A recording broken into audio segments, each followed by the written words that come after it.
going over the top, and what if we don't get there, and coverage, and in defense you can't cover every damn thing. I'm sorry, you just can't. But most fans don't look at it like that. They just expect you to cover everything and sack the quarterback. What's up, That's not Lou? reality. So What's good, ultimately, Lou? what I'm saying, what's up, Lou?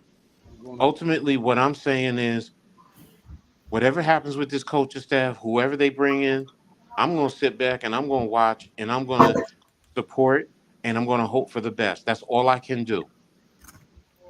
And when we have our film sessions, yeah, we'll break it down and we'll talk about it and we'll point up the good things and the bad things. But that's just about it. I'm not going to sit here and I'm not ready to jump off the ledge like some of these other people, man. And if that's what you want to do, fine. You are well within your right. But you know what? When other people hold you to task, you shouldn't be saying anything, man. Mm-hmm.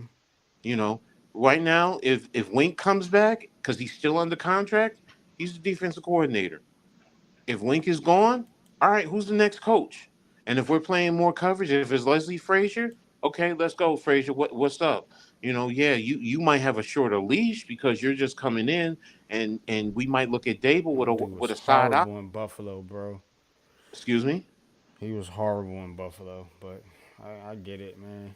You And know, and, and, you're and you supposed to you trust the team and everything, but wait a minute. Wait a minute. Let me man, say this. Let me say this because you also said something about whatchamacallit Vrabel.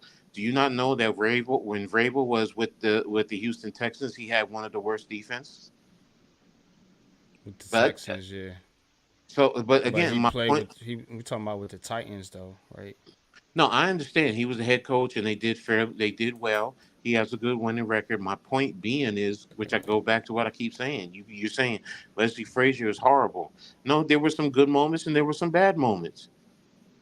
As much as you Yeah, could probably find, you can find issues and show plays where they failed. I can probably go back and pull up plays that they succeeded. Oh, what I'm saying is, Dable, whoever you get, I'm gonna sit back and watch. And if it fails, guess what? He's out of here. And that coach is going to go with him too. And it's just going to be on to the next one, which goes to your point right now, holding him accountable. Right now, this is going to hold him accountable. So go ahead, Lou. You jump in. Man, bring me Antonio Pierce as the defense coordinator, and we got a winner here. Now, what I will say is, as long as Kafka's still calling plays, we are fucked.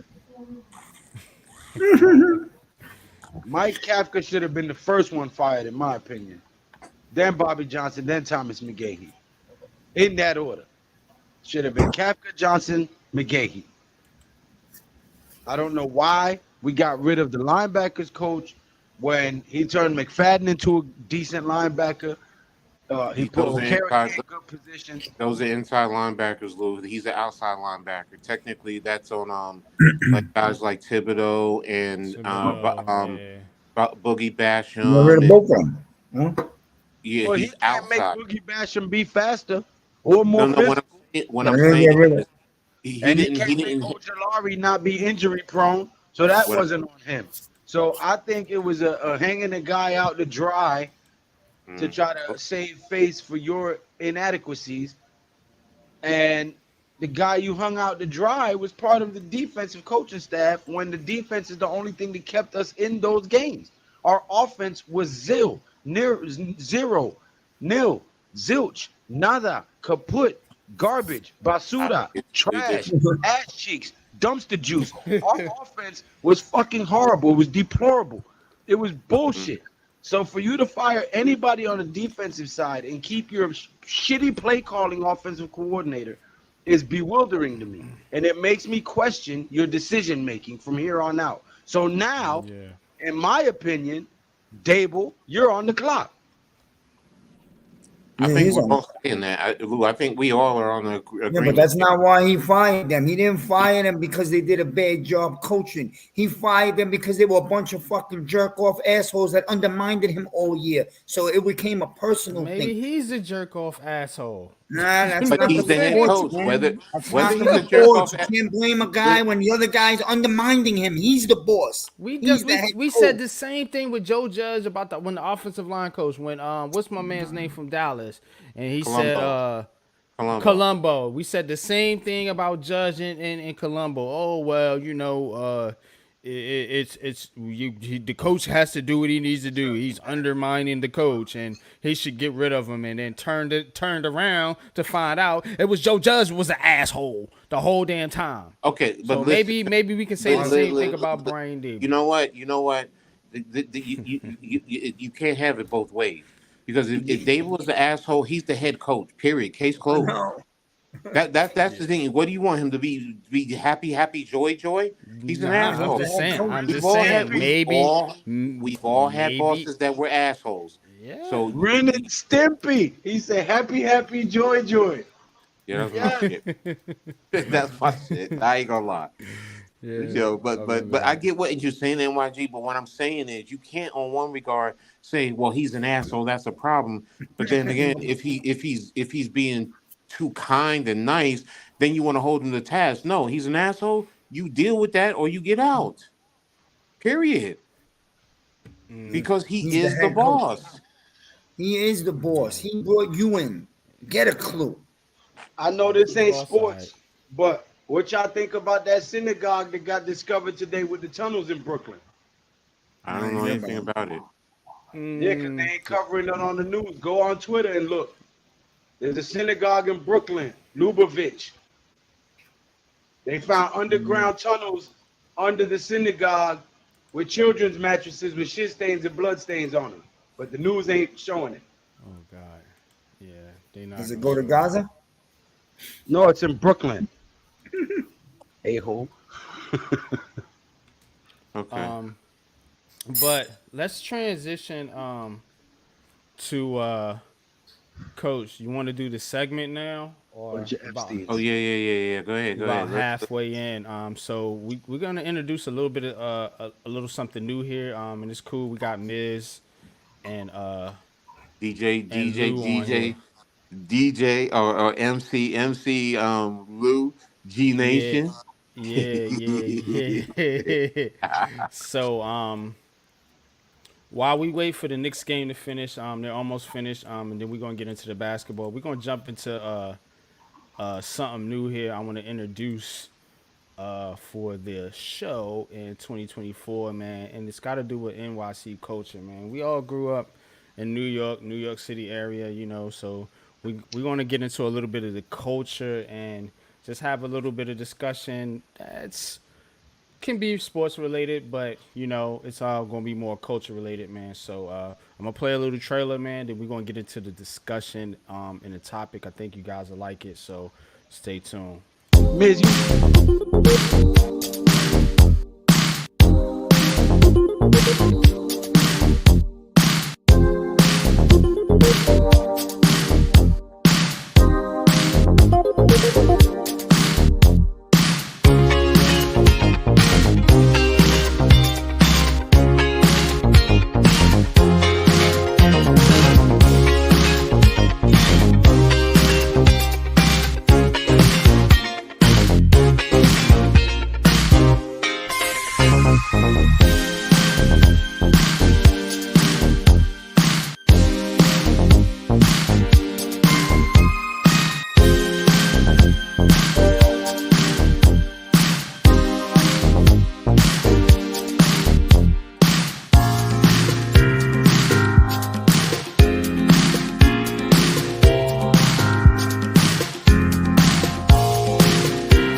I just love that intro, bro, because I'm sitting here doing a wop to it too. You got me whopping to it, man.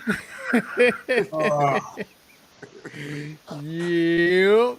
yo, you should have seen. If the people watching could have seen me, I was in here going ham. Oh shit. See, that's what I'm talking about. Old school.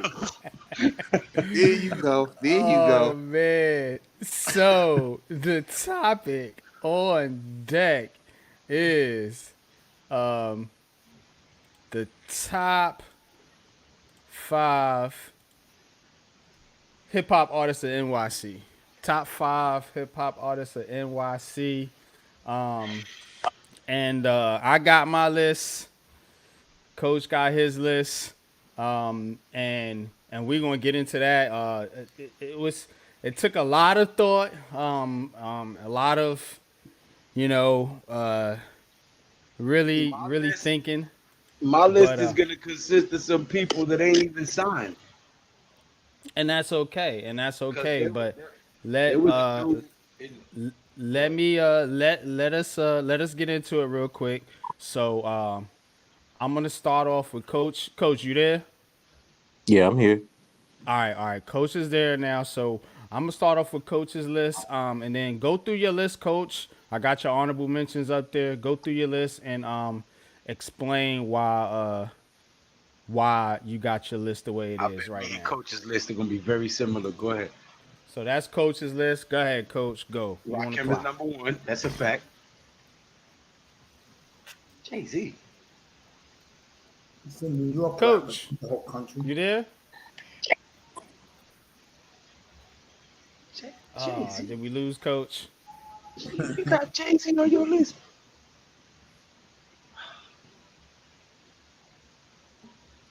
All right. So, NYG, can you we'll, hear me?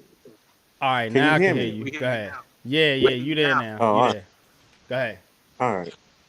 All right, my number 5 is Jada Kiss, man. I mean, I just his voice, his gruffness, but then if you get into his lyrics, some of the lyrics that he brings to you, he brings you some of that good flavor. And now, mind you, this is him solo. This is not with him in his group. So please understand, these are all individuals. So number 4 is Jay Z. Look, I know you questioning Jay Z, Lou, but yeah, Jay still always has some good cuts going back in the He days, stole man. his whole style So from you Big L. okay? Okay, Before Big that's L, your Jay Z used to rap real fast. Big L got shot. Next thing you know, Jay Z drops an album mellow and slow, just like Big L. okay. I still have him at number 4 on my list. Number I 3, feel you. MC Light, man. Everybody's entitled to their list. I Yeah, think yeah, most yeah, of them. exactly. At number 3, MC Light, man. I go all the way back to the '80s, Love man. With MC her, Light. I My mean, favorite you MC know, rapper. her with the a year, her solo, and yes, some of the things she did with the audio too. But for the most part, her lyrics, what she's done, her bringing That's my ladies favorite into the female game. MC. Yeah. And mind you, I also had a little crush on her when I was young. So I had to keep it real.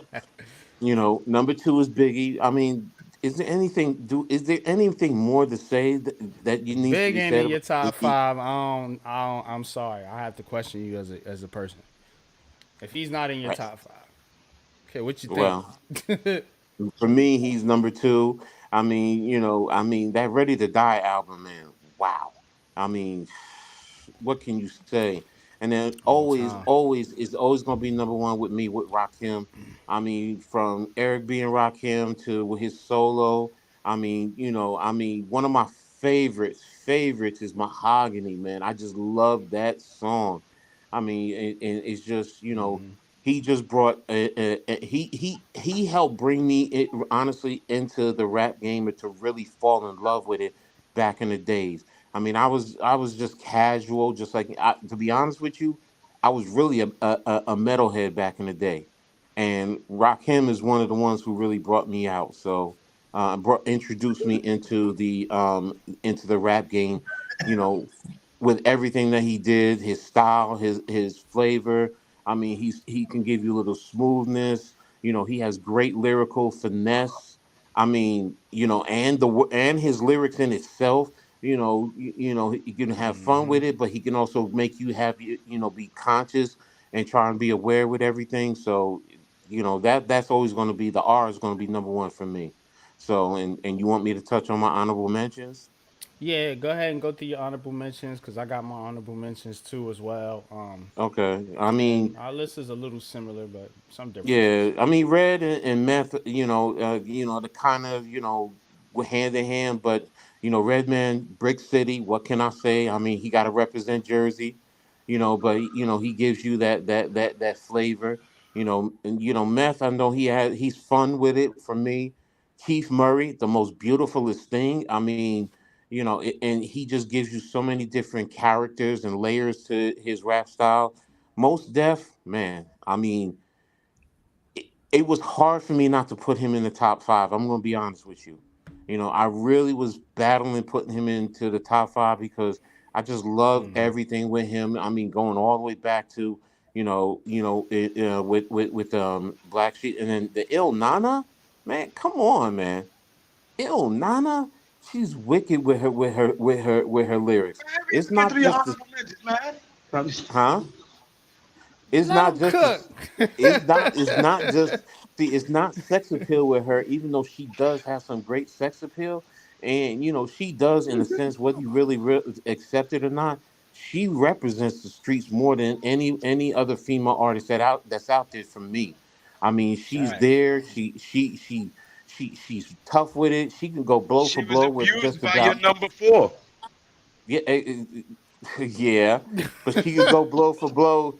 She can go battle. You could put her in a cipher, and she can hold her own with just about anybody. Seriously. But that's it. Go ahead, kill it. I don't care. But that's my list. No, Um, your So list is decent. I can't talk shit about your list. That's your favorite MCs. That's your favorite MCs. Everybody got their favorite. That's the great thing about hip hop, yo. It reaches so yes. many different people on so many different wavelengths. exactly. So it's just so. But go ahead, NYG. You got the floor now. That's a fantastic list. I'm gonna always question the MC Light. Because my What? number three, you're gonna see why I Oh, question watch. He's in MC his Light. top 5. I see what you're saying. Well, there should be But a separate category for the females. yeah, we probably will do something like that too down the line. But I'm gonna go with my three, my top five, and then my honorable mentions. This is my list. Why didn't my honorable mentions come up there? All right, all right. Shit. 1 second, cause Damn. my honorable mentions Y'all head have to up. be they have to be mentioned. I'm gonna mess y'all head up. They have to be mentioned. Hold up, real quick. Damn, I forgot.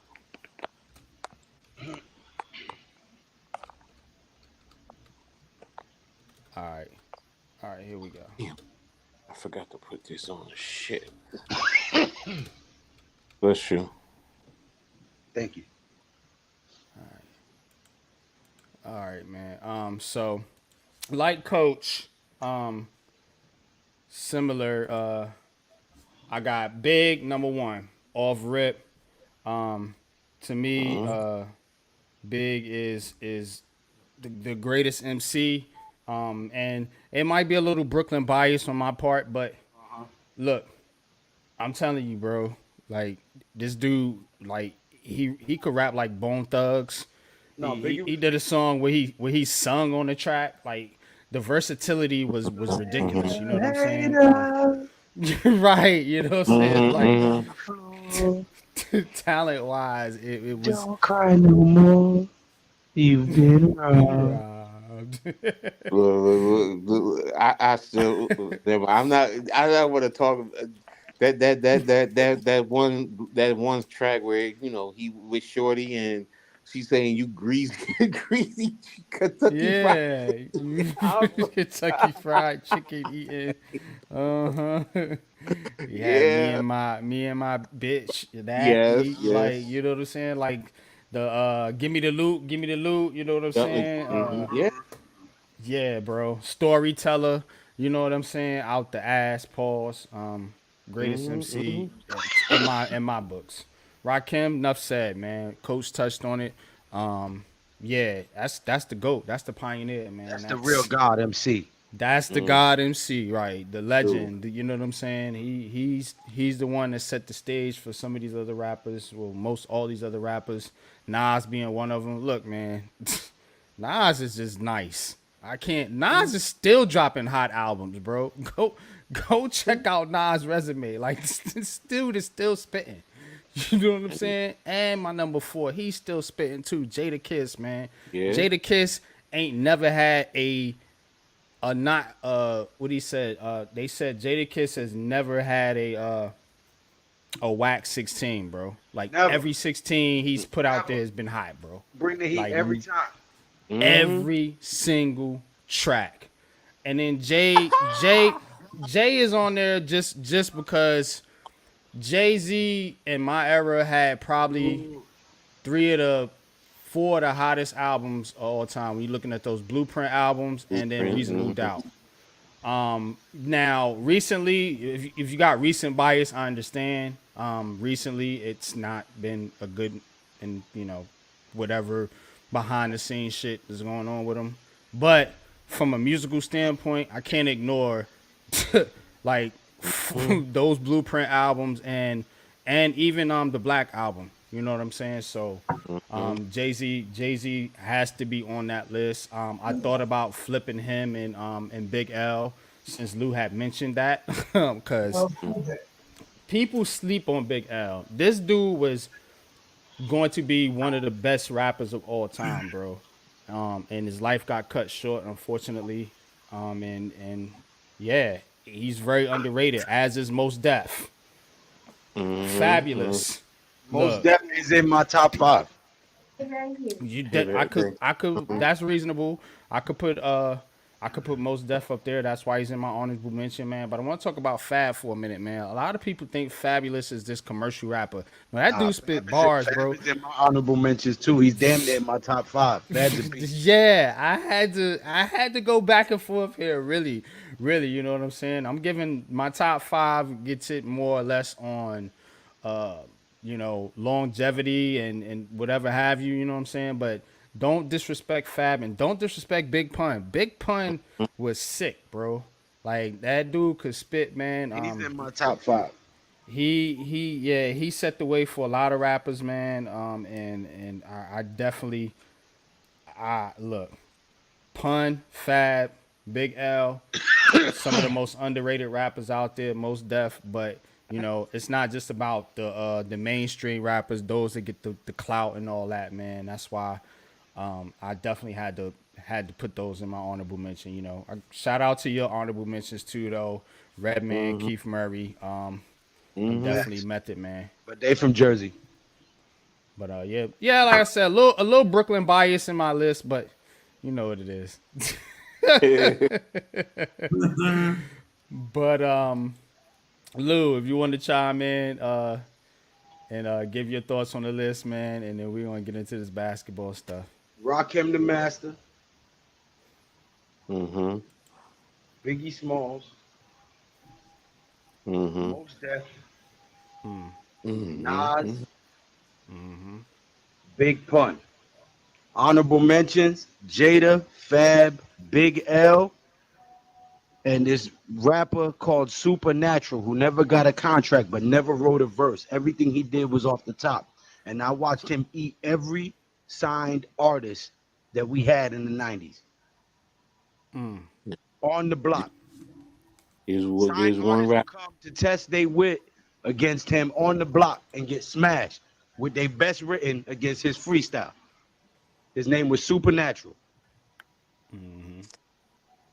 Damn, we can see. Hold on, I got a 5 too. I got 5 too. AZ from Brooklyn neither. I got AZ, 5. yeah, you can't sleep on AZ. Let the white guy pick his guys Well, too. hell, You I mean, got it, bro. You're Middle Eastern. I'm Hey. fucking a white. Big Punt was 5. Okay. Fuck, man. Now I'm gonna forget. You see? Okay, I'm gonna put 50 in there somewhere, probably 4. There was a guy named E-Dub. Go look him up. E-Dub from the old New York club. Yeah, E-Dub. I remember E-Dub. Yep, he was a good rapper. He didn't make it big like these guys, but in the street rappers, he won 3 straight years, #1 in the country. All right. Number 2, 2 Live Jews, and #1, Matas Yahoo. Mates Yahoo is a beast, bro. Hey, Mates Yahoo is a beast, bro. I'll bring my own flavor. He makes reggae music too. Yeah. Dude is a beast. He was for a couple of years there. He was.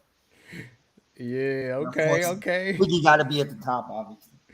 Yo, man, I respect it though, man. I like the You know what? different I, flavors, I, man. I forgot. I forgot. You know what? I should be smacked in the face. I He forgot said about two J. live Rule the trees. Damager. Damn it! J. Rule, man. Yo. Oh Listen, God, how there's did I a lot of forget people about? who would feel slighted for not even being in the honorable mentions. You got the Cocoa Brothers. You got Smith and Wesson. You got Well, uh this is solo. This is solo. This is not group. That's why those are not in Yeah. there. Hold on. Solos. There's Solos. a guy, I can't forget the name. We're going way back, Lou. The guy that used to do the rapping, like, what was his name? He used to Biz use his, Markie, Biz Biz yeah, Markie. Markie, yeah, man. Bismarcky. Yeah. Dougie Fresh, KRS-One. That's Biz another one. Markie, Yeah, Yeah. KRS One. We forgot about it. Yeah. I mean, we could Slick go Rick, on. Everybody's gonna bring something to the table, and it's Slick gonna be Rick. like, yeah, Big Daddy Yeah. Kane, Slick Rick. uh, Slick That's Rick. what I was Yeah, thinking of. LL Cool Big J, Daddy Kane when he first came out. Yeah, the Smooth Operator. Oh my gosh, yes. So DMX. Okay, you're probably gonna laugh at me for this because he's probably not from New Raphael York. got Where his was top fucking five. Rafi Ja Rule? says Where was he from? He wasn't from Ja New York. Rule was Nas. from Queens. Yeah. Queens, all Nas, right. Jay-Z, DMX. That's another one. yeah, Old Dirty Old Dirty Bastard and Bastard. Biggie. Yeah, I like that list, How can you Rafi. I ain't forget gonna about front, man. DMX, bro? Rafi DMX got a was little huge. flavor to him, bro. for DMX was sure. a monster, bro. Big, Yeah, he big was, yo. Monster. Fat Joe, Fat Joe. Fat Joe's a beast. Mm-hmm. Yeah. Yep. That's the LL. beauty of hip hop with New York, though. I mean, it's just like, Yeah. you know what? You could go to anywhere in the tri-state area, really, and and really see some good, hip hop artists. And back in the days, like Lou was saying, going on this on Yes. the blocks, On the block. Yeah. underground. That's where you really saw Mm-hmm. some of the Yeah. best, I, and I'm gonna give y'all a freebie off the top of the head.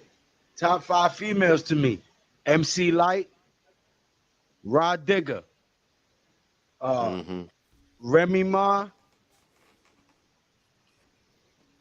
um, Yeah. Queen Pen from Chicago, and New York, New York only. It's okay, heart of the okay. So city. Yeah. so MC Light, Rod Digger, Remy Ma, um, Lil Kim, and Queen Latifah.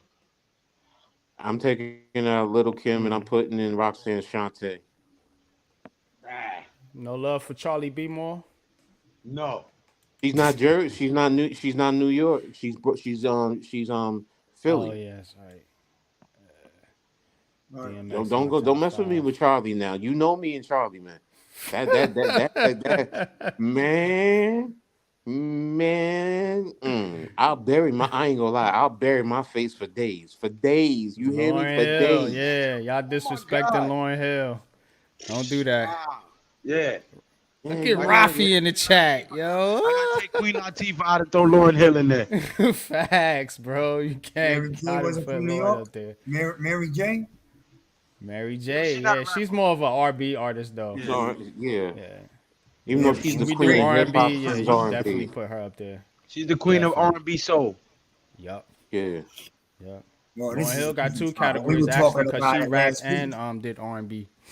A whole bunch of us here were talking about last week the greatest singer, and I said hands down, Whitney Houston to me was the greatest fucking singer ever. Facts. Facts. Mm-hmm. Best Facts. voice ever. I don't All care right. what So drug I'm she going. did towards the end of her life. I'm gonna throw a wrench in it. I'm gonna throw a wrench in that, Miz. I'm gonna throw a Yeah. wrench in it.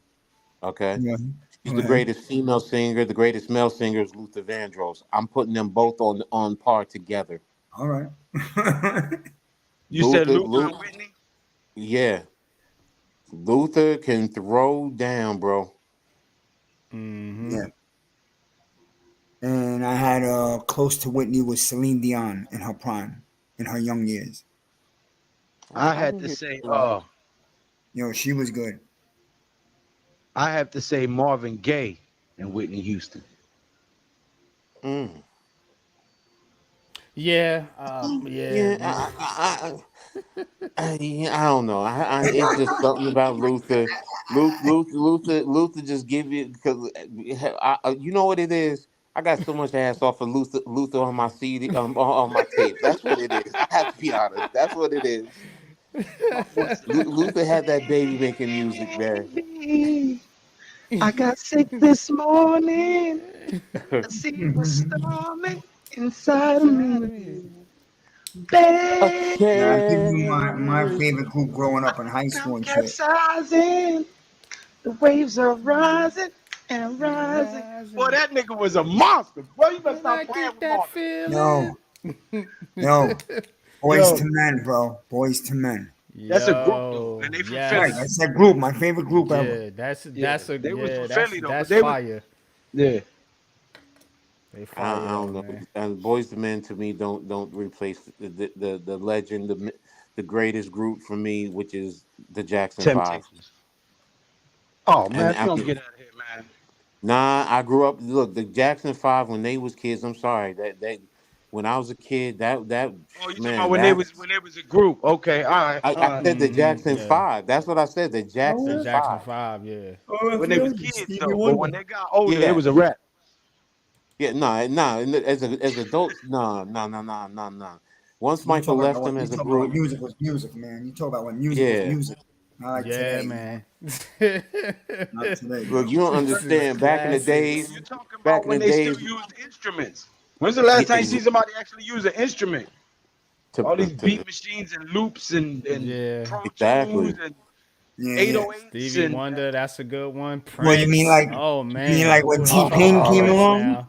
stop playing with me, little Shit. Pro Prince. I T Tools. forget. Yeah, Pain. With Prince. Oh my gosh, Adore. Oh Shit. shit. Yo, Yo. listen, That listen. that that People Al sleep. Green, bro. Al Green was one of my favorites, bro. Al Green. People sleep and people get mad. But this white girl from Buffalo who sang her ass off like she was black, Tina Marie. Tina Oh Marie, hell yes. yeah. Oh Oh hell hell yeah. yeah. Shit. Yes. The first time I heard her, I ain't go. I'm not Mm-hmm. gonna lie. The first time I heard her, I'm like, yeah. And then my boy was like, yo, she white. I was like, what? Yeah, No. you would not have known it. Yep. You listen to her sing. Boy, I Yeah. tell you. Robbie says, what about Parliament? See, that's why I love George this Clinton. whole thing. Mm-hmm. This George Clinton and the Parliament. Mm-hmm. P-Funk. Funk. Plainfield. They from Plainfield, my hometown. Sorry, The funk, baby. P-Funk. Funk, Yep. baby. Pink Cash, Yeah, man, so one of yeah, my favorite that's Prince what I love songs. about this right here because it just reminisce and you Mm-hmm. really reminisce on so much.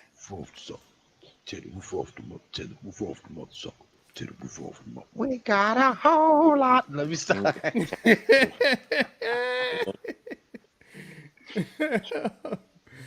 Oh man, yo, all right, man. Let's get back into it, man. New York Knicks, man, won tonight, 112-84. Um, They fifth let in a they row. 6 in a row. For the yeah, but Knicks. they let their foot off the brake at the end. I could tell. Well, at Tell least the they group was able to beat 112. the Tell them Blazers. Franco sent you. Yeah, Yeah, sitting on the Route 112. Teams on the but tab, baby. Teams on I the know tab. you gonna throw it on me first. So here goes, man. I get it. I get Let's it. talk about it, man. The New York Knicks. What's up? What's The the New York Knicks flavor? The OG trade is starting to become one of the best trades they've done in a long time because he does so much to help space the floor. You're starting to see how much RJ really did clog it up and hindered. And I mean, look what's happening to Deuce McBride too, and even Mm, Grimes. Like I used to, I'm gonna be honest. I used to blame Julius Randle, but these two are starting to step it up once you move quickly and I love quickly. Do not take it that I still wish he was here, but once you move him out of the way and once you move RJ and brought OG in, OG's bigger. I mean, 6'7", 6'8", has great athleticism. He's consistent with his 3-pointer. Great defense. Can guard 1 to 5, so he takes the pressure, off of Jalen and Julius defensively. I mean, I now do I wish that Mitch was here, it would be that much better. But Hartenstein has stepped up so much defensively that this team is really, really showing. what they can be. And yes, the debate is, are they a contender in the East? Um, I'm trying to not go too crazy and hold myself back, but it's starting to slowly show me that they can compete with the top teams. Now Boston probably on another level. Milwaukee, I want to see, but we already saw what they did to Philly. I mean, Yeah, they that beat the that hell out that of Philly. trade is, and people talking about bringing in Murray, and I'm saying to myself, I don't know, because does Murray actually bring RJ Barrett back into here? Because it's not like he's spreading the floor, and that's Yeah. what they now are doing. They're able to spread the floor, and Jalen and Julius are able to attack and kick. And and even Precious can step out and hit the three. So it's like, yo, this trade has definitely shown that there's something to be said about this. So they're 5-0. It's just a small sample size, but I am liking it, man. I am liking it. So um, it's just, I don't know about Stephen A. Smith and go get me Donovan Mitchell.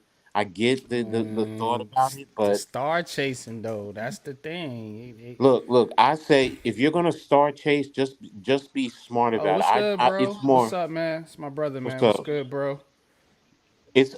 I'm not really star chasing. I'm more smart chasing. And what do I mean by that? Is be smart with whoever you bring in. Make sure that they fit into what you've already created right now, and they don't take away. Now, if now they were talking about what's his name with Portland as a reserve. Damn, what's his name? The guard. Their guard. They're the sixth man of the year from last year. What's Oh, uh, that he won't uh, Brogdon. Brogdon, Malcolm Brogdon, yeah. Yeah. Now, if they bring him in to come off the bench, okay. As long as he doesn't mess up with what you already have, and that's my only concern, because Grimes and Deuce are starting to step up and produce, and I do like that. The second unit, once Ochoa really gets comfortable, I see it. It's going to be a nice little second unit. It really is. I don't want to say it's going to be the best one, but you know what? They can come in and hold their own. And I think what they're trying to do is eventually have OG play with that group. So I know they experienced with Julius, and it was a little, and I think OG would be probably better suited there with them, and it really helps them. But again, overall, I'm starting to like what I'm seeing. So, but you got to go ahead, bro. Yeah, I definitely I definitely think this was a good move for the Knicks. And the Knicks are building their team how some of these other New York franchises, and I can't believe I'm saying this from a Knick team that they have been the poster child of disappointment, but I think they're actually doing it right now. They're making smart moves, smart trades. They're not going out of the realm, out of the box, chasing these big names. Think about the moves that they made. Jalen Brunson is a superstar. Everybody Hmm. wanted Donovan Mitchell, man. I would have Jalen Brunson on my team 10 times out of 10 right now than Donovan Mitchell. And then you talk about OG Anunoby. You know what I'm saying? Hmm. Underrated player in Toronto. Been good, but doesn't get a lot of recognition because he plays in Toronto. So now, yeah, they had to give up something to get that, obviously, man. But look how it transforms your team. You're getting players to fit your system. What Tom Thibodeau wants to do, you're getting Hmm. these players that are fitting into what he's trying to do and what he's preaching from a basketball standpoint, which is play good defense, and hit the open shots, space the floor. So now what the Knicks are gonna have to face here soon is, are you going to move forward with Randall, or are you going to try to flip him and bring in another piece? And that's something that we need to talk about moving forward, because Real says this is an argument for next year. Whoever they bring in this year won't have time to mess with the team this year. Yeah, that's a good point because right now they're starting to establish that chemistry. So they got the chemistry going on. They're buying into what the coaches selling them. You have cats cooking now like Brunson, Randall. He's getting on the roll. Of course, Hartenstein doing a great job filling in for Mitchell Robinson. So you have all these pieces here now. Now, do you want to mess with that chemistry and bring somebody else in, or do you want to continue to build on what you have, your foundation as a team? And that's my thing here with the Knicks. Are they gonna move some more players out and bring some more new players in here, or are you just gonna roll with what you got and build on that, man, and try to go for a chip and see You know what? see what happens? There's one thing though. They're going to do something else because of Frenchie, Evan Fournier. You're going to try and do something to flip him to get something for him. Otherwise, you lose him for nothing. Now, I mean, you could say, well, let him go. I get it, and it's not a bad thought, but why not try and see if you can get something that just helps? I mean, I'm not saying, put him in to chase a star. That's not what I'm saying. If it happens and it's the right fit, yes. But if not, because Fournier really is, he's not. He's just sitting there. So, Right. What you why gonna not? get for him though? No, I'm saying, even if you do flip him for a first round, I mean, I've heard, with all the big moves because of his money. Don't forget, he has like 19, almost $20 million on the book. So, that's Yeah. that's a factor. So, I give you um, Simmons for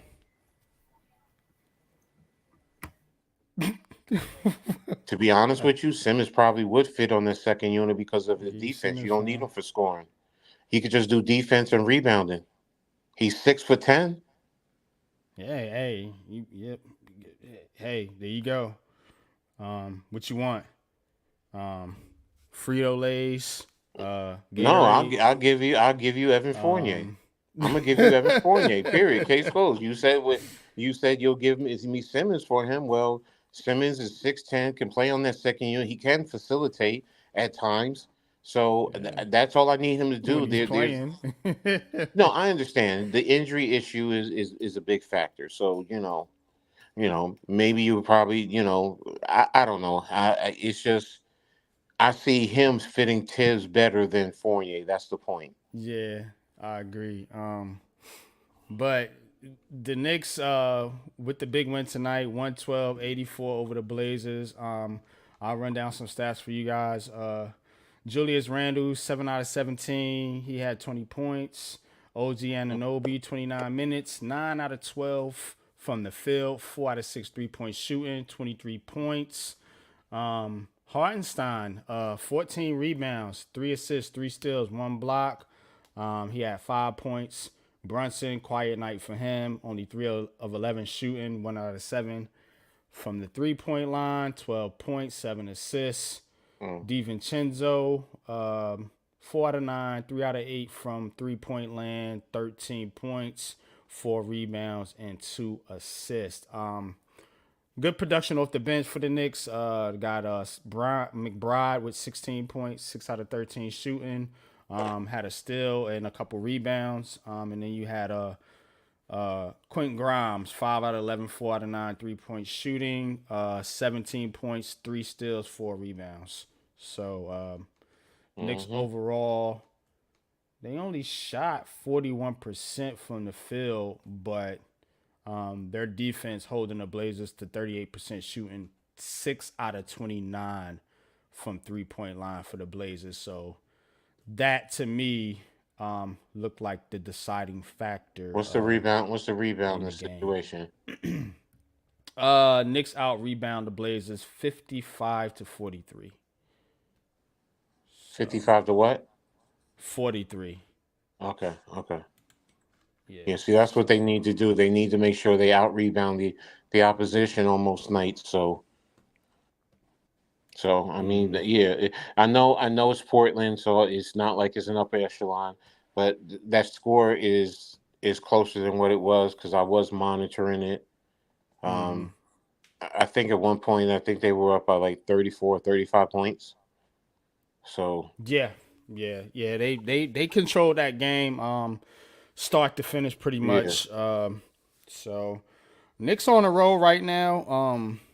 and they Let's look well at the the next they standings. go they go. Right now they're 21-15. I don't know if that's I updated or forgot. not. They go to I think they Yeah, 21-15. They're in sixth right now. And 16 of 9 in the conference, 10-4 at home. So the Knicks taking advantage of the home court advantage in Madison Square Garden there, 11-11 on the road. next game is Six going out of 4, 6-4 in the last 10. But of course, the 5 straight wins on the. and double check who they're playing next. It's a DC team. I know they're on the road. I think it's on. Is it a West team?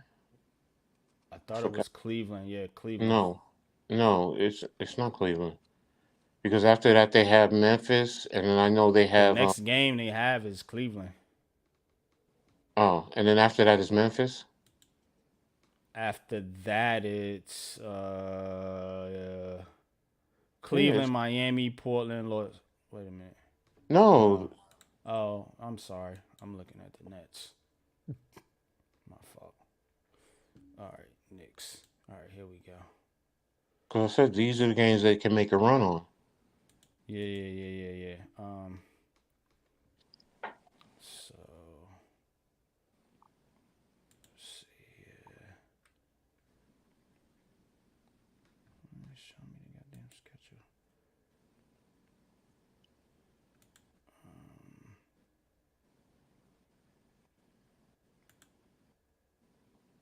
Oh yeah. So Dallas, then Memphis. Yeah, okay, yeah. They go to Dallas, then they go to Memphis, I know they have Houston after somewhere along there next week too. So Yeah, Dallas, Memphis, Orlando, Houston, Washington, Toronto, the Nets, and then the Nuggets. yeah, so they have an opportunity to. Yeah, they It's got gonna be That's a soon. lot of wins. That's a lot of wins Brown. coming up. Dallas and Orlando is not going to be easy. I'm going to say that right now. Memphis right now, we got to find out what's going on because since they lost Ja Morant, so Pat, what's good? What's good, man? What's Pat. good?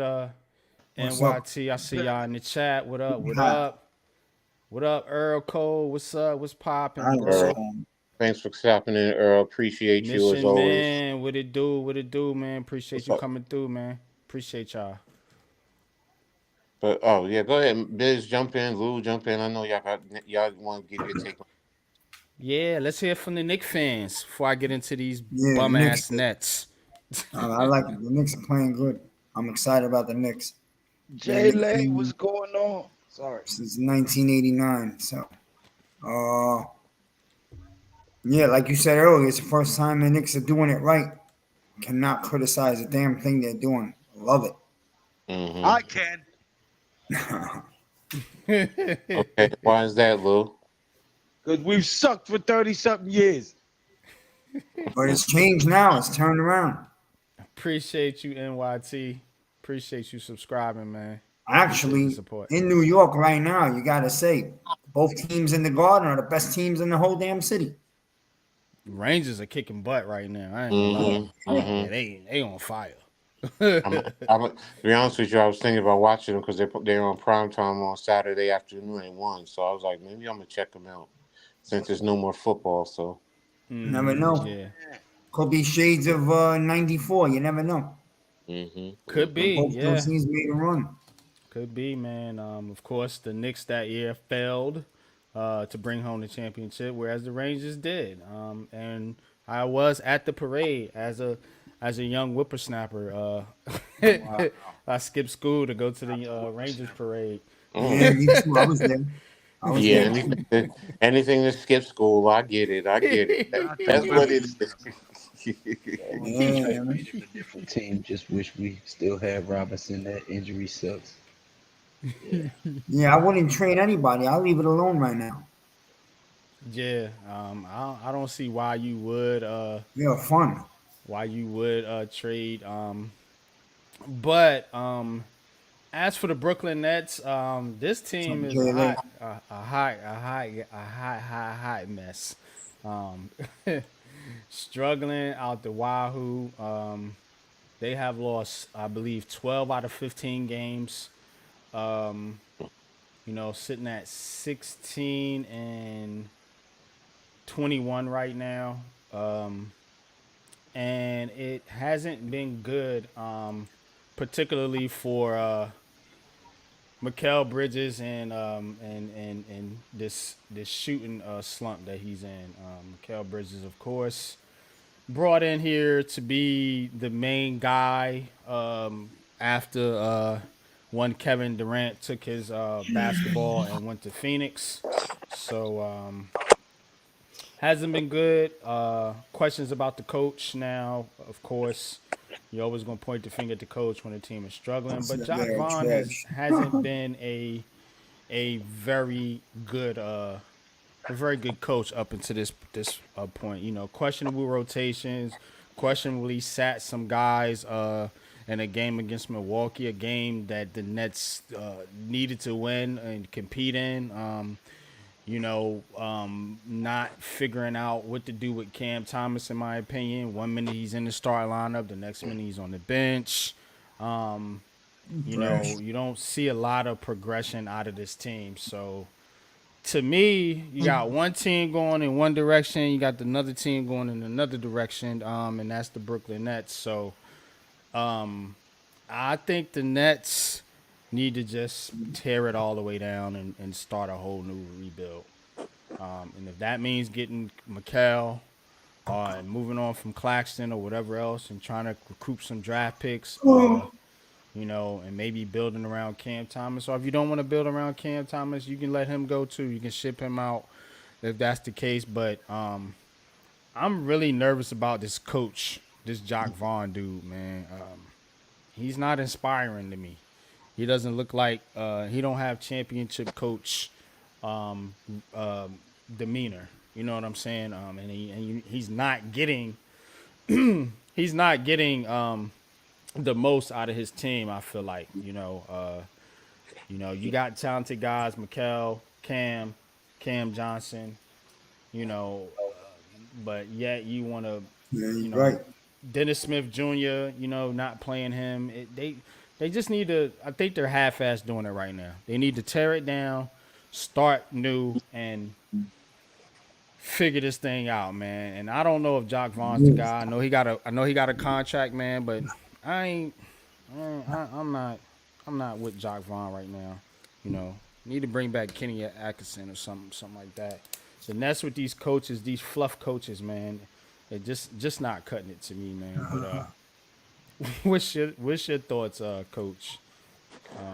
Well, I mean, I understand what you're saying in terms of stripping it down. Now, when you say strip it down, that includes management and coaches too, right? Yeah.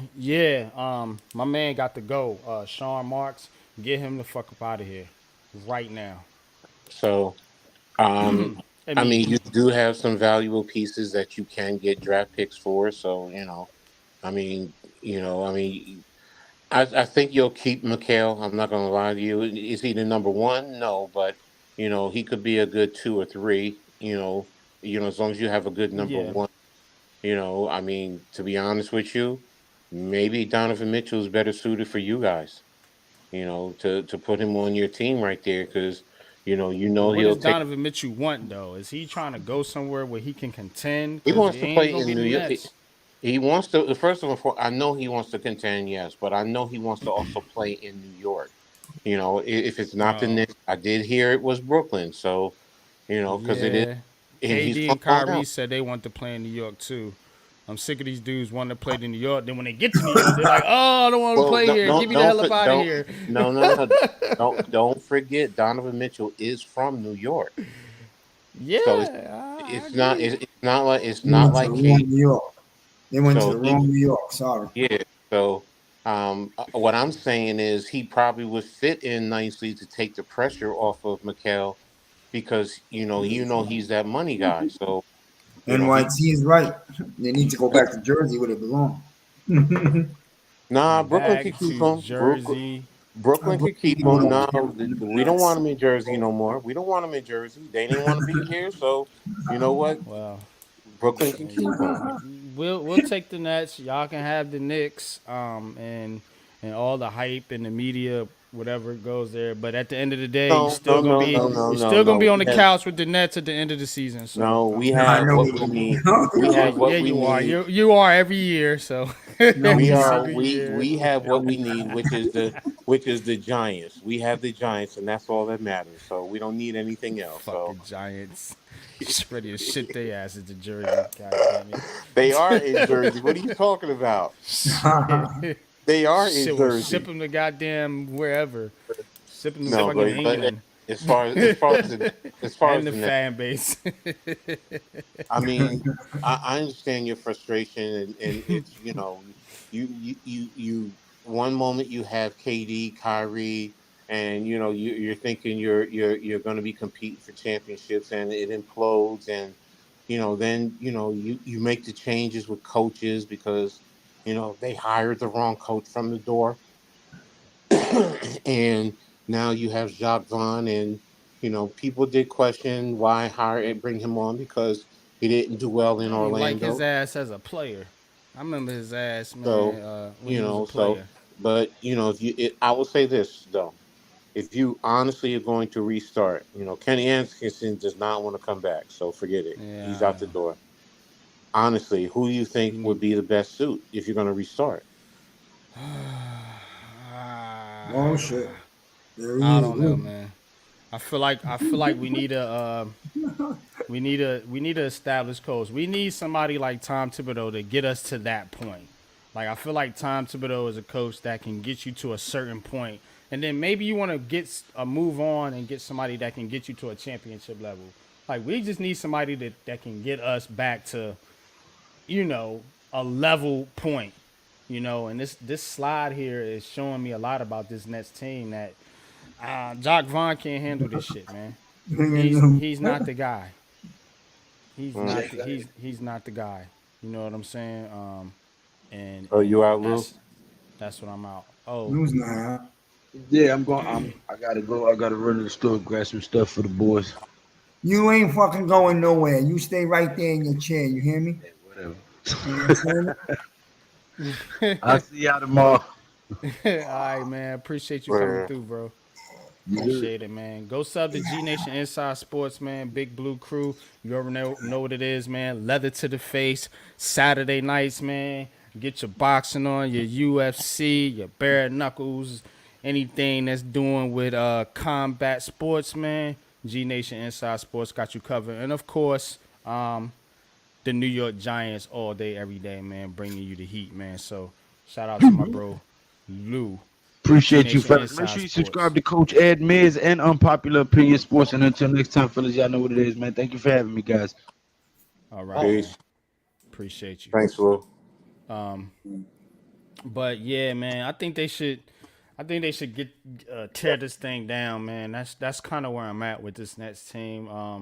If you want to keep Mikal Bridges and Cam Johnson and build around them, it's and I feel like it's a chemistry issue with Cam Thomas and Mikal Bridges.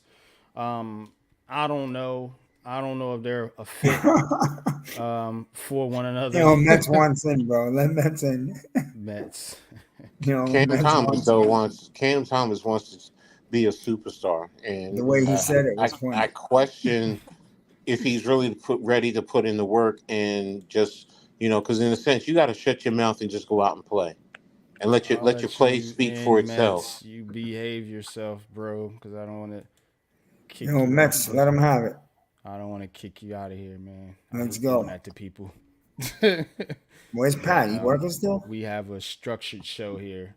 This is not just blabber. Tom Lachey's. Your mouth. I don't know if you saw Tom Lachey's first mock draft is out tonight. Nah, we haven't gotten to that. So I mean, let's finish up with the Nets before we move on to anything Yeah, else. but with the Nets though, my last point, man, before I move on, is we have to definitely think about Something that's what we're gonna do as Goodness. far as Nick Claxton. Now, I seen an article, coach, and the Knicks got a decision to make on Hartenstein too as well, Mm-hmm. in the free agency. So those are something I'm going to be looking at. Are the Nets planning on moving on from Nick Claxton, or are they going to give him this, $21-25 million a year contract? And, now he's going to be obviously one of your main pieces moving forward, one of your higher paid players. And so they just got to figure out, man. I just think this team needs a real number one superstar. And I think we need to go from there. I think we have twos and threes that we can build around, like Cam Thomas, Mikal Bridges, and Cam Johnson, so on and so forth. But we don't have that number one player, and I think that's the problem with the Brooklyn Nets here. But If go ahead, Mets. one were to ask me, in my view, this whole problem for Brooklyn really started to come about when they acquired Kevin Durant free agency and then later got James Harden in a trade. Those two egos and this team, and actually the whole New York team as a whole, are like oil and water. They don't go together. And that's what led to Brooklyn basically falling to pieces the last several years. Knocked down in the second round by Milwaukee in 21. Swept by Boston and Philly in the last two respective postseasons. Does this team look like it's going to get to the playoffs in 23-24? No. Yeah, it's going to be a struggle. Right now, the Nets are in 10th place, 16-21, and they are 5.5 games behind the New York Knickerbockers, who But I beat think them. the Nets are going to be playing for that playing spot though. Yeah, Oh. they're in the play-in right now, in the Yeah. very last spot as we And look speak. at who's in front of them. Orlando, Cleveland, Miami. Cleveland, yeah, Chicago. They're fighting down there with the But see, Raptors and the Hawks. Chicago and the Hawks are going to be the tricky ones because are they going to make those trades? Because if they make any trades, then that's going to push them. I feel it's going to push them down. If Chicago trades out in what's his name? Levine. Not Levine. What's his name? DeRozan? Yeah, DeRozan. DeMar DeRozan, Yeah, because right. there are some teams. I mean, they've even talked about the Knicks, and I'm like, no, don't bring him here because he's good offensively. He can get you points, but I think he clogs up the middle. But again, that for the Nets, that's what you got to watch right now. NYG, if Atlanta makes those trades, because I did hear Atlanta is Murray for Pascal Siakam. Pascal, I heard about that one. Yeah, so I heard the Knicks were in the Murray sweepstakes as well. Yeah, but I hope not. But yeah, No, I don't want Especially with what the Knicks got in their most recent trade, it's worked out pretty well so far. I mean, specifically with OG Anunoby. Not so much with Achua or Flynn, but you get the point. Well, Achua and Flynn are reserves, so Achua has to get acclimated. He helps in terms of giving relief for Hartenstein and Julius because that was one of the biggest issues with the Knicks with Julius, where you didn't have a backup for him, but now you do. So Well, that's because you got rid of the last backup and Obi Toppin. Exactly. Now, hold on, I got a question here. I should know the answer. But is there a deadline for trading in the NBA, or you could trade all season? Yeah, February 8th. February 8th is the trade deadline. We got a month. Any other players to pick up after that point are in free There's agency. no rush. I would play right up to the last 2 or 3 days, see what's up. And usually that's what they do. Yeah. That's what a lot of teams do. They evaluate their squad right up leading up into that trade deadline. Of course, you're gonna have preliminary discussions with certain teams about certain players, but the deals aren't usually triggered until right up into that deadline. Now, the NBA trade deadline has been a little quiet in recent years, but it is one of the more premier active trade deadlines. You know, a lot more active than the NFL and Major League Baseball. Well, So it's going to be quieter now because don't they have that penalty yeah, phase or whatever? You What know, penalty? yeah. There's some type of penalty it's a phase where rule. Yeah. yeah, that if you go up to a certain point, you get penalty. You get it's confusing. I'm not gonna lie to you. I Let went me over ask that you early something. last year. In reference to it. Cost you a draft pick or something? It's money, and I forgot what. Like I said, I forgot what it was. I did it last year, where I broke it down. I'd have to go back and look at it. So, but my point being is, a lot of teams like there's a phase one and a phase two. So teams are going to try, maybe phase one, but phase two they want to stay away from. And I believe it's money. I think it's almost something similar to baseball. In that regard. So, but again, I don't remember it off the top of my head. So, but my point being is, I don't think it's going to be, the wild, wild west in terms of free agency. It's just, teams are going to try and get something that only can help their team, and that's pretty much it. So, Right. Big time facts. But let's switch gears here. Let's get into the Jets a little bit. I know Miz likes talking about the Jets, likes yeah, like shitting on the Jets. Yeah, hold on. Let me go get my recycled garbage can, the blue one. Hold on. I'm gonna ask this with this one. You're kidding me with the Jets. It took them 8 years to beat New England again, and it took New England a tank and a snowball to finally get that monkey off the back. Hey, they got it done. Hey, look Patriots how long don't it took care. us to beat the Eagles. The Patriots walk off that field a winner, bro. They walk away the winner.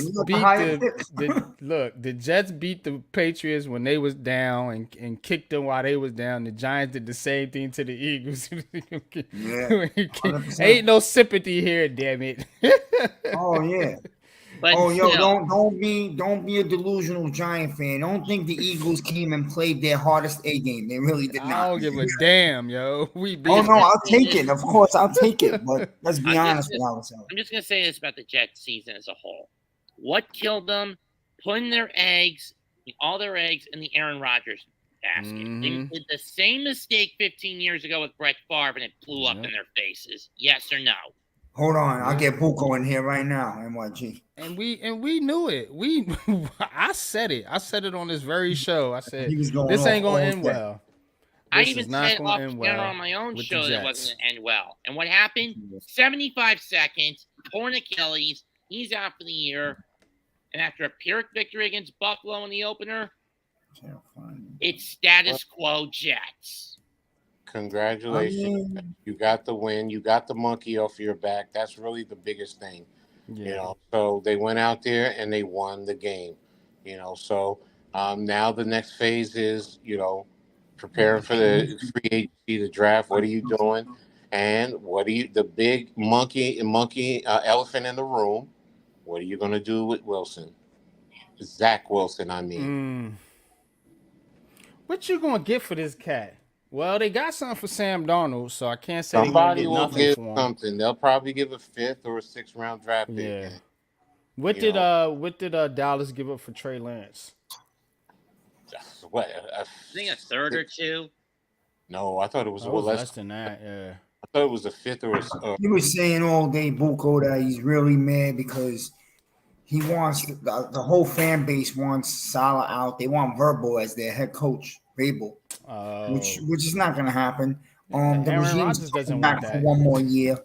Rodgers said so. Whatever Rodgers said happens. You know what I mean? So, Wink. If that's true, then Wink is wrong. Head coach is the and boss. yeah, be honest with you, it's a mess because I'm looking at Rodgers more and more like as he gets involved with this outside bullshit with Kimball and all these other drama stories. That I feel like he's literally using the Jets. Like, I don't know how all in he is. He got all this other stuff going on, like. Yeah. So the Jets can't move on from coaching. You're doomed to repeat. Hold on, Mess. Let him finish. 1 second, Mess. The Jets can't move on from the head coach, which we all know he's not the head coach for them. They can't go. He brought in his goons. They stunk. Okay, right? Lazard, the other guy, Cobb, we all know was an older guy, whatever. Dude, they can't freaking go get a young QB in his draft and start their future because they got to go get a lineman for Rodgers now. And if it don't work out next year, all this shit, they're gonna have to reset all over again because the whole regime's getting fired next year. It's weird, to be honest with you. But the Jets have been like this since the 2012 season, the infamous butt bump year.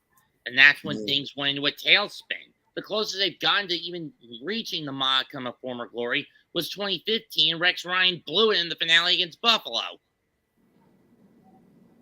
Yeah, the Jets. I think you're right, Miz. Like this team, this is a squad that's actually primed, to insert a new quarterback and a new head coach. You know what I'm saying? But what they're gonna do is they're gonna run it back with Saleh, who I do not think is a great head coach. I think he's a great defensive coordinator, but I'm questioning him in his head coaching ability.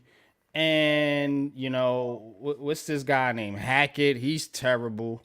And you're gonna run it back with him. That's Rodgers' boy, and you basically got Aaron Rodgers holding your franchise hostage, and you gotta hope and pray and do all this and all that he comes back healthy, and he's the Aaron Rodgers look. This dude could come back and stink, like for real. He could come back and be terrible, and then it just did. Wasted picks, and now you got to go around looking for the next guy, to lead your franchise, and this is I don't.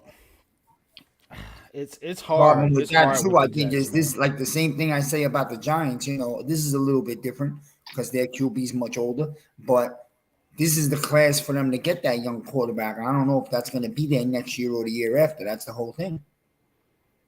The thing with the Jets, though, is the Jets are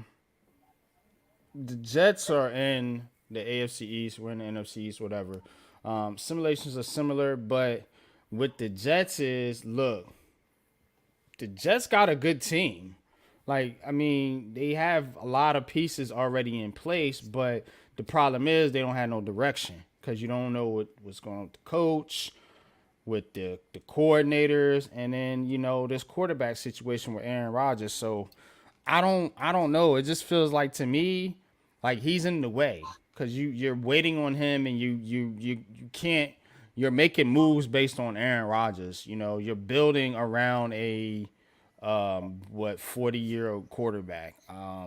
Not saying that he can't get it done, but now he's coming off an injury. So now you have all these question marks. I hate going into a season with a shit ton of question marks. That's why this Wink Martindale shit pisses me off. Because now we got another question mark on the defensive side of the ball. I hate with these question marks. And the Jets, they got question marks with quarterback. And I don't know if it's going to end well for them personally. It's my opinion.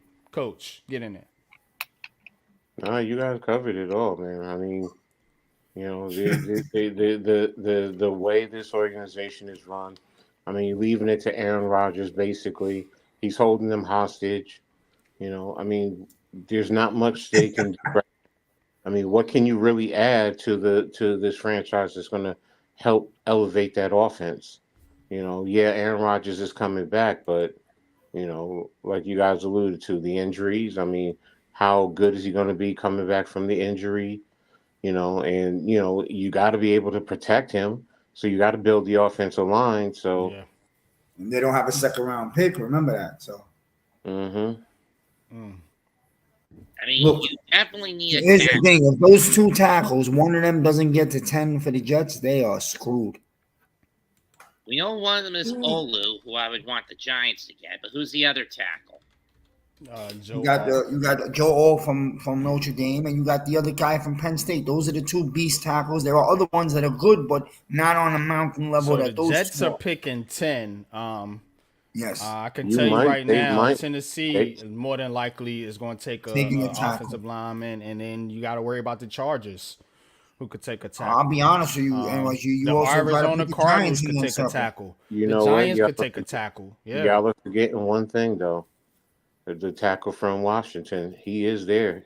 He's in that Yeah. range. For Tino. You know, I think they have him rated a little bit lower though than Yeah, no, I think he's around 15. So, Yeah. if the Jets want to reach for him, I And then mean, you got that right tackle from Fuaga from Oregon State. You got him Oregon too. State. That's yeah. the guy. Buko said that a lot of Jet fans are saying that they're probably going to draft the guy from Oregon State. Oh, Fuaga, okay, yeah, he's pretty good too. I know No, Pat he's had good. did some film work on him. Yeah, but he's So we he's see. I mean, listen, like I said, Thomas Shade's draft just came out tonight. If you guys want to look at it, they got the Giants taking Dallas from Alabama. Dallas Turner makes sense. Tankathon Depends has on, but it depends on Angel. it depends on who's the first five before him. I'll read it to you. Okay. Because the Bears are number 1. They took Khalid Williams. Number 2, Washington took Drake May. Number 3, Patriots took Jaden Daniels. Cardinals took Marvin Harrison. Chargers took Brock Bowers. Giants took Dallas Turner. We'll go all the way to 10. Titans took Fashanu, the Penn State tackle. Atlanta Falcons at 8 took Malik Neighbors. Number 9, the Chicago Bears took wide receiver Roma Odunze. And number 10, the Jets took Joe Alt, tackle from Notre Dame.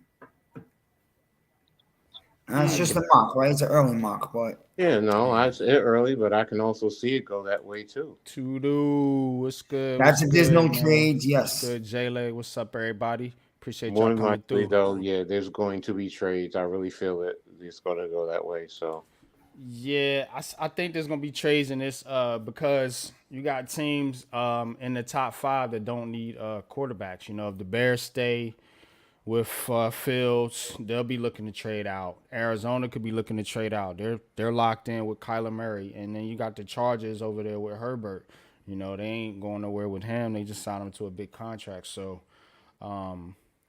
that's what's contract to boot. yeah, that's what's going to shake up this draft. Is you got like I said, top 5 teams right now. Chicago, who may stay with Arizona. Justin Fields. Washington, New England, they probably going to be looking to take a quarterback, bringing in new head coaches. We'll see with New England because if Belichick stays there, I don't know if they take a quarterback. They still take, even if Belichick stays there. I don't know. they- Bill Man, I'm Belichick, telling you know how Bill Belichick is, man. Stop playing. He's dying for a quarterback. He hates the QBs they got. Those two Yeah, QBs but are he gone. might not take one at 4 or 3 though. He's one of them cats that would take one in the 2nd or 3rd round. Which but- is actually a bad move. But, No chance. Not at this age. He's getting old. It's over. Man, I'm telling you, He ain't got time for Especially a with 10 both- years thing. Especially when after Michael they might Penix- trade out. They could be the ones to trade out. I could see New England trading out. New England is known for trading. I Man, don't back know. in the days, not no more. I don't know, guys. I mean, after Michael Penix, who's projected to go to Minnesota, the next quarterback to be picked up is Bo Nix, and they have him listed at 43 going to Atlanta. Mm-hmm. Yo, I'm told you guys in the past. I'm gonna say it again, man. If the Giants are not going up, and that's fine. These are the 2 choices the Giants have. They're either going up to get Drake May, or they're not drafting a quarterback. Bottom line. I guess they ain't Like I drafting a said, quarterback. 'cause or ain't they're getting trading there. back and picking up assets. That's right different. now. Yeah, that could happen. The Giants are not trading up for Drake May. I'm gonna Oh, tell there's you a that lot right of now. noise about it. And my G, would have there's had a lot of noise. Man, If they- noise. If If there's one That's thing I the guy hate, all Shane the loves. noise. He's the only one worth it anyway, is what I'm saying. So if they don't, that's fine. I don't want none of these projects. If you're gonna do that, then wait for Drake the May second is a round. project. He's a huge project. He's No, more of he's a not. project No, than he's he not. Drake May's the is. best quarterback in the nation. You're gonna see it, man. You guys are gonna give me talk shit cookies when it happens, just like in the past when I've been right over and over and over. Listen, Dude, Jane Daniels is the best quarterback of this crop. No. All right, y'all entitled to your opinion, so I'll leave it alone. Or rather, I Bo don't care Nix. the school he plays for. That doesn't mean nothing to me. That school shit means absolutely nothing. I'm gonna say this, Miz. I'm gonna say Draft if Mr. you Trubisky. if you really are that strong on him, fine, okay. I respect. I don't agree with you, I am. but the problem is, okay. Look at the history of Carolina/Texas quarterbacks. Look at the history. They do not translate to the NFL. Trying to tell him. I don't care about the school thing. I really don't. That It's doesn't mean not. nothing. I'm to not me. talking about the school. I'm talking about the coaching that they're getting. You can tell me. Look, Vince Young was talented. I What's mean, good, Alex? What's good, bro? he needed work on his passing, No. but he's talented. They said the same thing about Sam Howell coming out. He was Yeah. talented. Mitch Trubisky, another one. I mean, you can go down the list. The quarterbacks that come from Mac Brown's system do not translate to the NFL. They're talented. Some of them are talented. Until They have one does, coach. Until one Okay. does. It's bound to happen. They don't ask them to do a I'm lot not in saying Carolina. go trade up for him. See Carolina what I'm is a running. No, I know you're not football saying trade team. up, but your I'm statement not was the saying best. trade up and go chase this No, guy. I'm not I for didn't that. say that. You said he's the best quarterback in this draft. And my argument to push back on that is he's not. I'm All telling you we'll right see. now, Penix is the best quarterback. And yes, Michigan No, but the handled. injuries, man, you know. Okay, you're talking injuries. We're talking about that's the thing. You I like said he's the Penix. best quarterback. When you say quarterback, I'm looking at talent and what they do. Injuries is a different thing. But any player, Drake May can go out and get an injury his first week in training camp. Then what? Yeah, you But if can, we're but you got to talking look for it about what it is right now. quarterback, You can't about what could happen in week 2. You got to look at it as no, right I now. understand that. But the point I'm making is you made the statement that he's the best quarterback. So you explain to me when you say he's what do you look for in a quarterback? What I look for in a quarterback is a whole bunch of things. I look at obviously you're going to look at the basic stuff, mechanics, arm, is he a leader? You know what I'm saying? Is he accurate? All that. Okay, now let's get away from the football stuff. Leadership, what kind of character is he? How is his roots? How did he come up? And what type of character is he? Is he going to fit the location of the country, the organization he's going to? You know that's big, coach. No, I don't think it's big. All right, Yeah, it is because big. no, It is because no, Miz. I mean, okay, if that's the case, there's a lot of guys who are picked up who they go somewhere else, and you know what? They're from New York City. They go somewhere to a small market. It's slow, and they say it, but they go out and they perform. What you do on the field is right. different. Now That's different. you may And you you're may, going with the opposite. You're going with the opposite.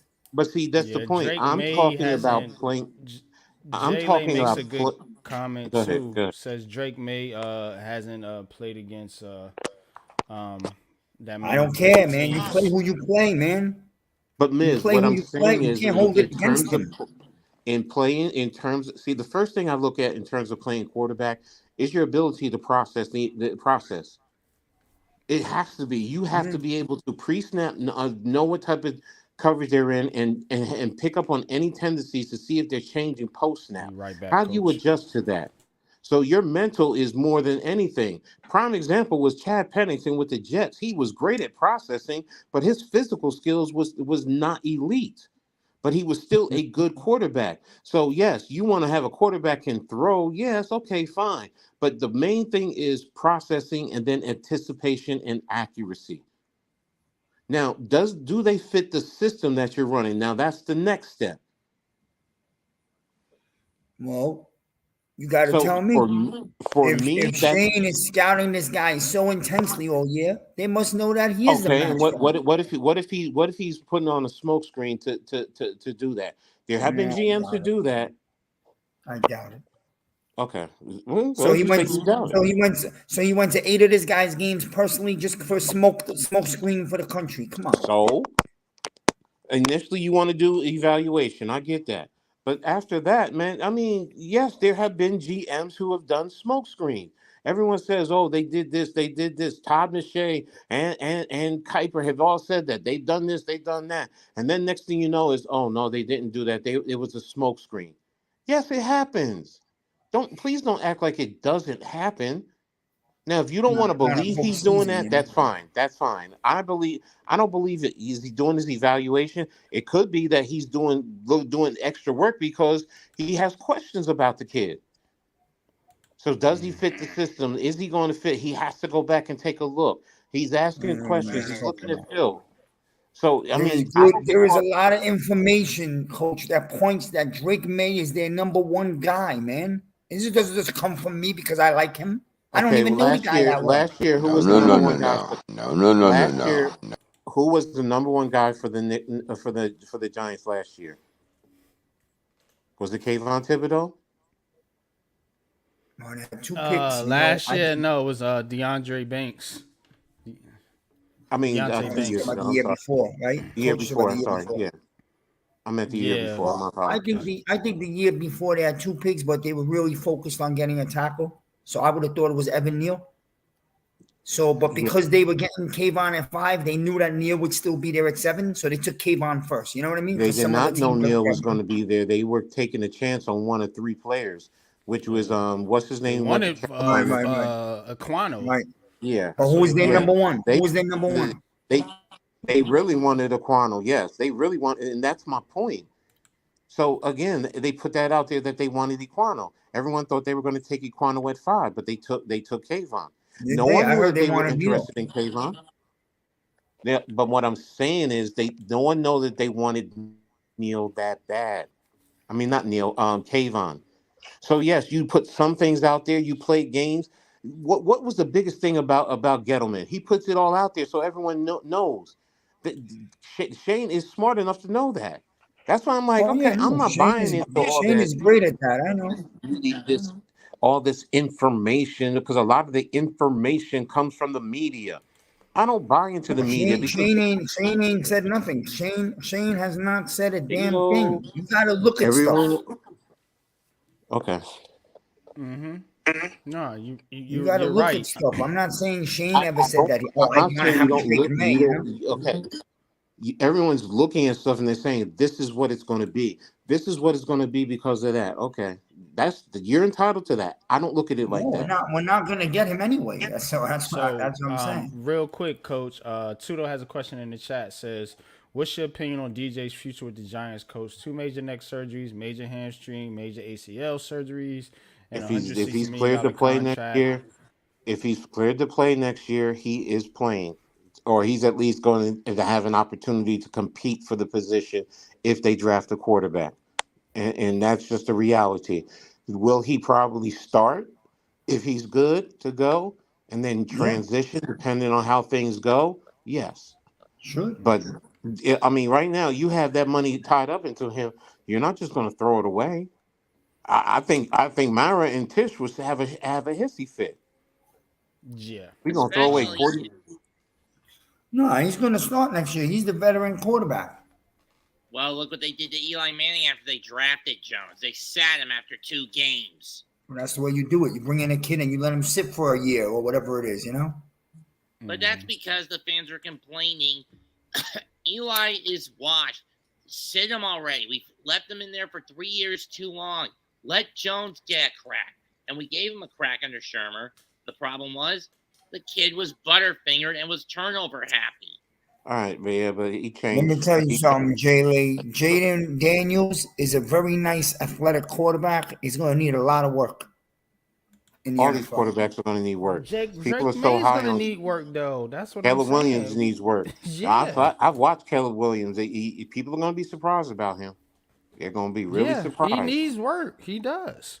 You're right. Well, that's why I said Khalid I think the Williams most on pro-ready quarterback is Penix. Exactly. Penix. But the problem is the injuries. You seen it again last night. His ribs, his shoulder. You see it. He's broken, man. Yeah, I mean, you're gonna That's have an questions issue. with it. You're gonna have questions with a lot of these quarterbacks, bro. You know what I'm That's saying? why I said the certain organizations had to have their GMs had to do major homework and know that that's the guy for us. You know. Exactly. The other Which goes option was back into JJ Shane. McCarthy, but he was pretty hit or miss. JJ McCarthy could be taken in the second round. I think. I don't think he's gonna be a Yes. first round quarterback.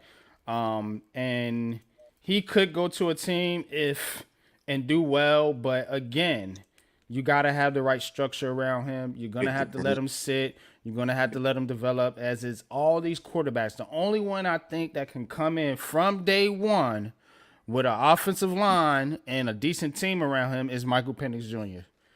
Every other quarterback in this draft class needs work. I don't give a damn what the media is telling you, talking about this generational quarterback crap.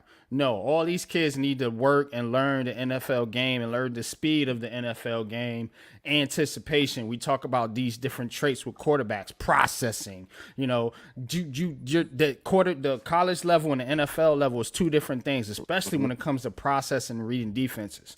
A lot of these quarterbacks in these, a lot of these systems ran in college. And shout out to Coach. I'm glad I'm actually starting to learn and study the college game a little bit more. These offenses are very much simplified and tailored to the particular quarterback's skill set. So now you're going to be bringing in a quarterback from a certain system in college, and you're going to be trying to teach him the NFL system, which is a lot different. You got defensive coordinators like Wink Martindale with crazy blitz concepts and shit like that. It's going to take time for these quarterbacks to learn that stuff, man. You know, you're not just going to come in and just hit the ground running. Let me say this. Michael Penix, you learned last night, he still needs work. Yeah. Michigan threw some complex coverages at him last night, which was holding him. You know, so you know the way that they rolled, you know, going to 30 clouds, you know, things of that nature. You know, it took him time. He hadn't seen it all year, so you know it's going to take him time. But he has the most mental ability to process. So, the only other one I would say who has more processing ability than him is Shador Sanders, and he's not coming out. And Shador has been trained to read NFL coverages. Yeah, absolutely. So- His dad Hello, was the everybody. best cornerback of all time. Hold up. Let me get to a couple comments. And then I'll let Wait a you. minute, no, go back. I didn't see Alex's. It says I have it good on authority that May is the Giants QB1. Okay. Came from a Giants beat reporter. I mean, Okay. if that's the case, then hey, and if they go get Drake May, I'll be cheering. You know, but I'll cheer for him, but you're going to have to they- give up a lot. yeah, I don't know if they're gonna do that, so that's why I'm saying. and you're gonna have to surround him with some talent. You can't do what they did to Bryce Young and go out there and give him Adam Thielen as his number one target and trade away, you know, all these pieces and stuff, you know. So you're going to get this quarterback. Now you got to think about bringing back Barkley. You got to give him money. You're going to have to go out there and get you at least somebody that can be of the number one wide receiver. Because remember, you're going to be using your picks now on your quarterback, so you can't get one in the draft. So now you got to chase free agency to go get a number one. You see all the problems that shit creates? You guys don't understand it, man. I'm trying to tell you, that's not a smart move. You know what I'm saying? With this Giants team, you know what I'm saying? And now you turning over the defense against you, just creating problems.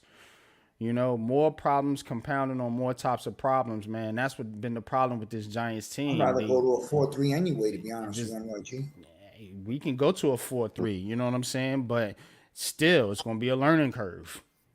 You know, because what the fans are trying to tell me now is we go get this quarterback, you know, we're going to jump from 6 wins to playoff contention.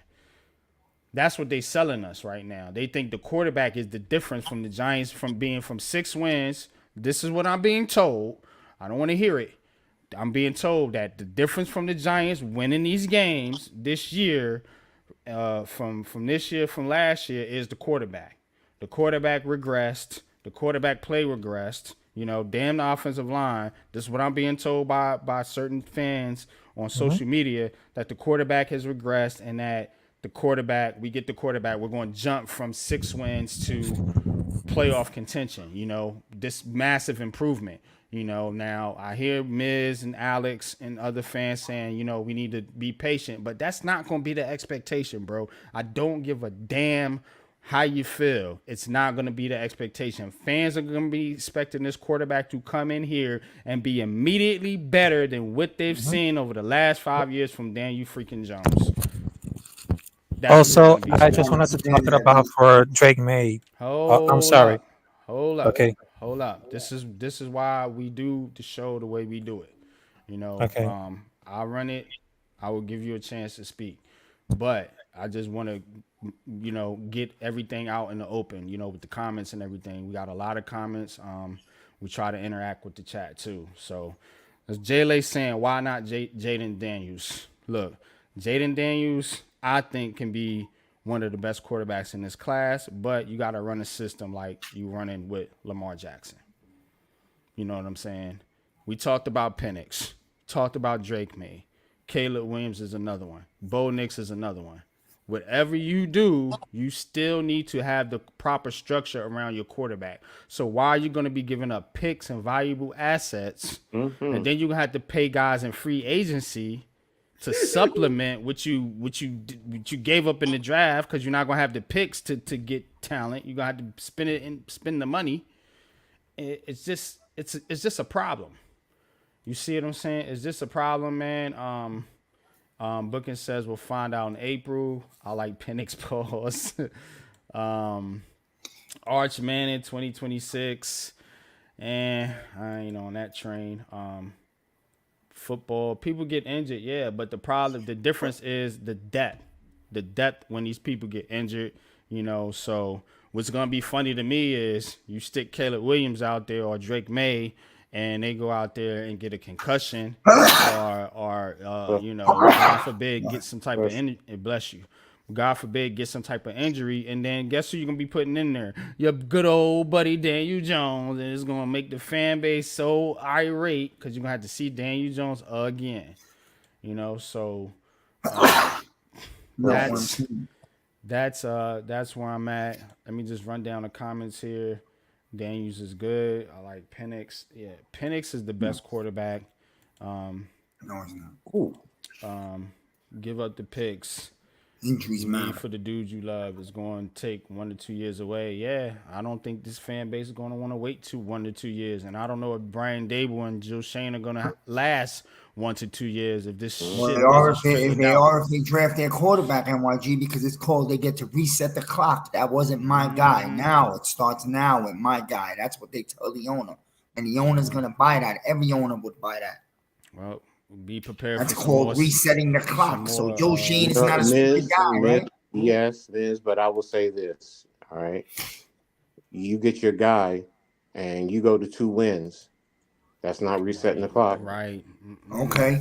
Now I'll give you the other side of that, coach. And I'm not arguing. I'm fine. If Daniel Jones comes out next year and we rolling with him, I am all for him. I do not hate Jones. I'm not. Oh, it's not about Daniel Jones with me. It's not. No. Hold on. Yeah, it's not about Daniel Jones with me either. Let me just say this. You roll with Jones and you don't get some type of quarterback, even in the early second round, somebody that you could say, okay, we're working on this guy for the future, but right now we're still with Jones. You only go with Jones next year and you win 7 games and don't make the playoffs, this regime is done. Out. I hope you know that. It's not about the regime. That's not what I'm talking about. What I'm talking about is you said they get to reset the clock, okay?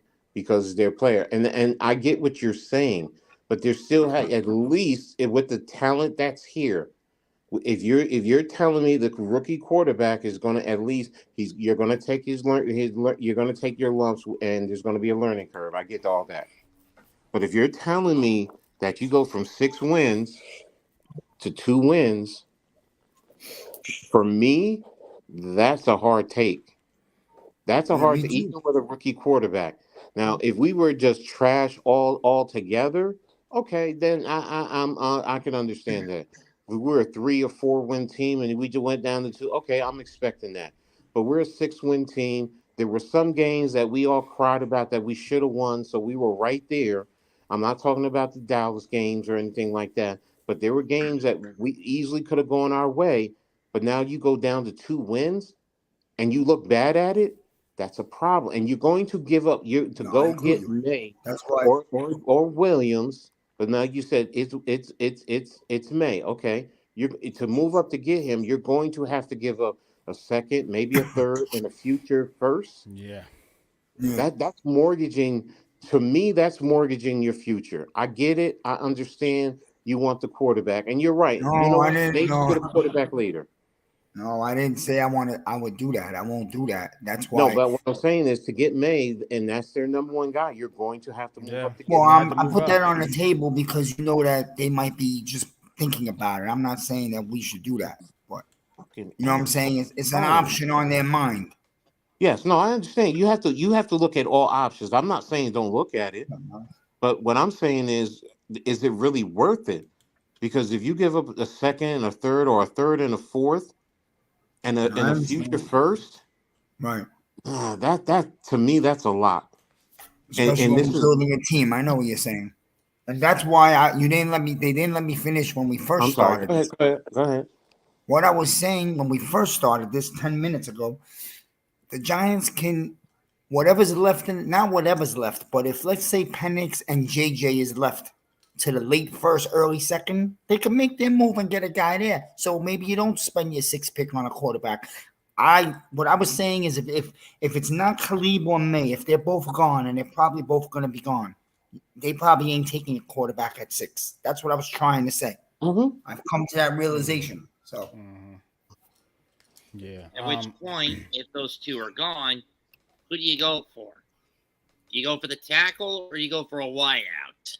take the best available talent, whatever you want, the wide Yeah. receiver or the tackle, or Gotta probably go most likely BPA. they're probably gonna go with the edge guy, to be honest with you.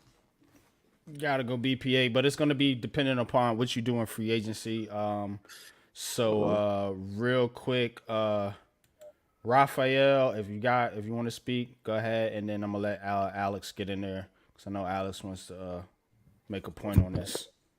Yeah, then between about for Drake May, I mean, he could be like consistent Pro Bowl nominee on the verge of the Pro Bowl. I mean, he has a good arm. He can really singlet. I mean, he also can run, but it's not his main thing, which is make him sometimes scary sometimes. But I think his weight is getting closer to Big Ben. Remember that guy for the Pittsburgh Steelers? He also put out the numbers, but he had the worst supporting class than all the competing quarterbacks. It will be like a good pick. He has good vision, great head for the game, sneaky good on the run. Also, he puts his risk doing it. He has a good arm strength and accuracy. I mean, he threw a lefty touchdown pass with a team tackle against Pittsburgh that year, but they had the nastiest throw I've been seeing for the season, college or NFL. I mean, he's real great, but he was held by that own lane that it looked players compared for the most major teams.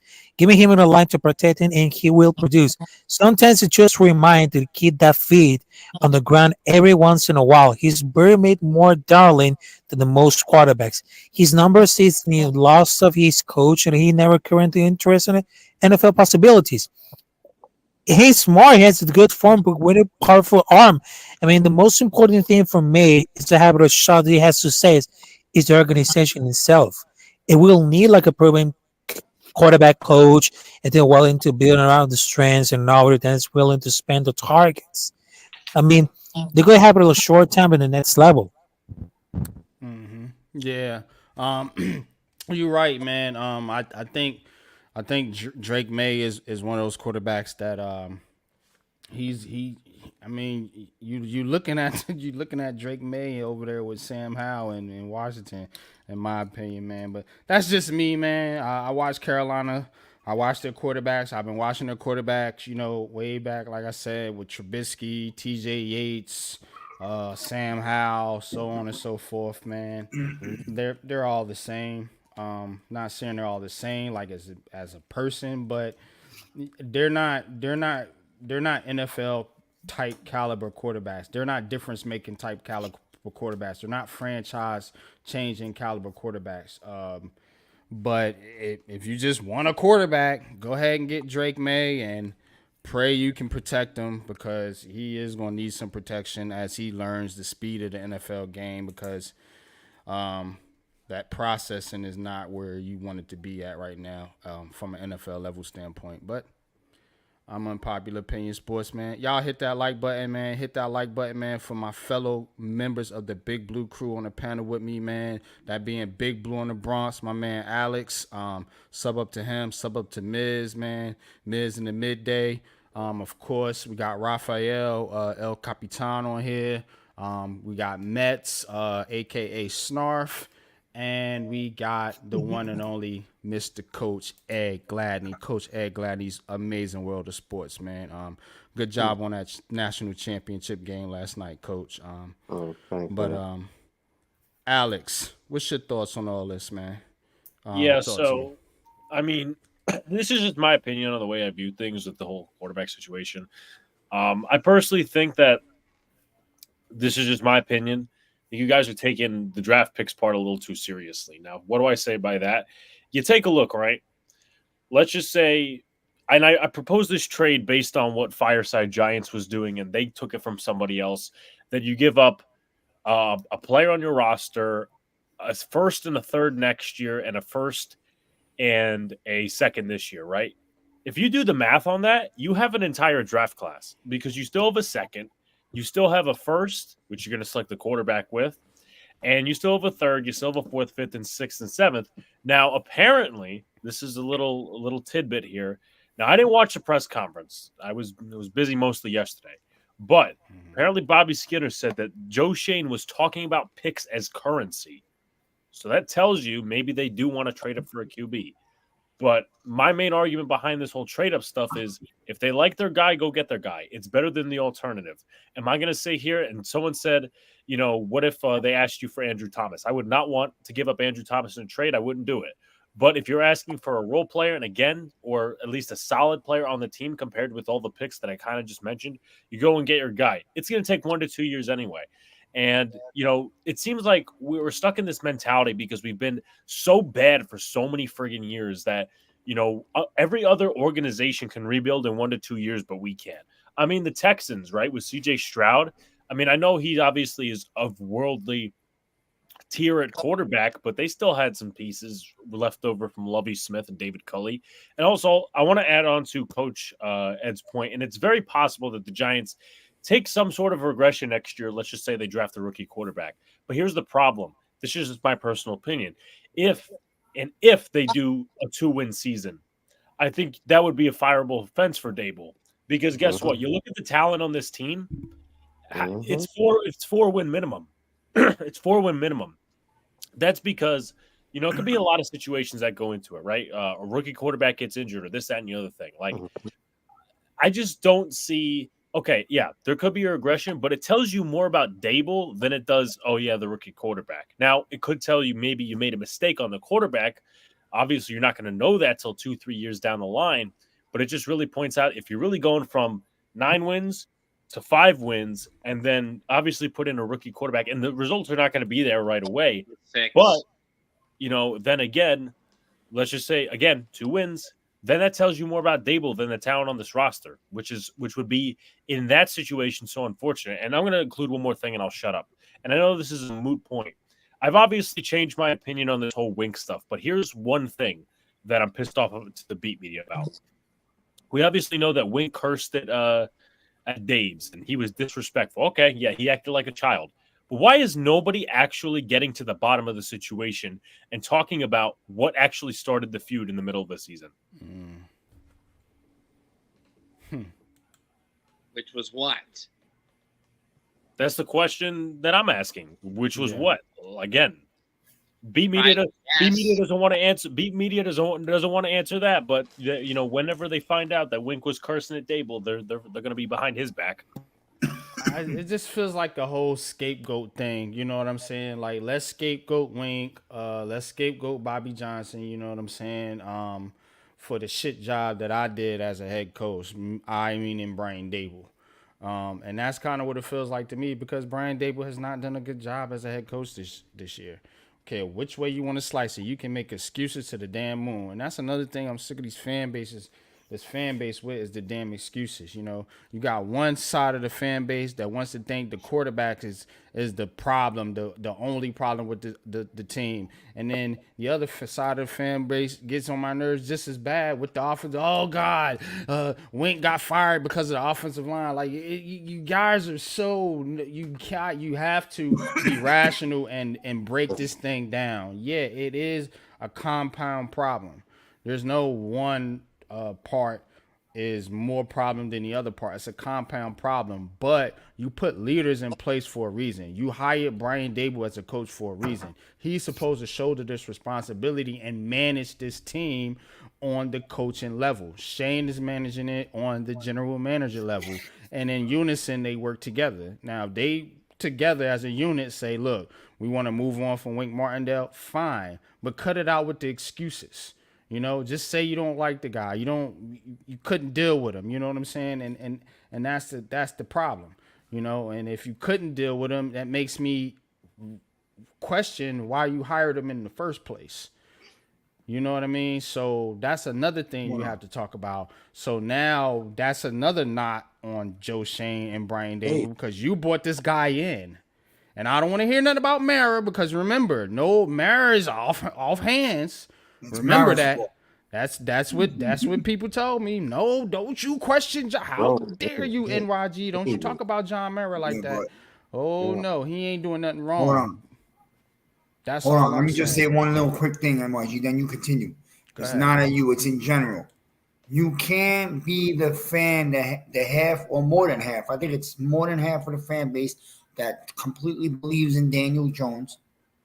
You can't say you believe in Daniel Jones, but then you lose your best tackle for 8 weeks, and then you lose your starting quarterback, and then it's all Dabo's fucked up because he lost pretty much almost everything he has on offense outside of Barkley.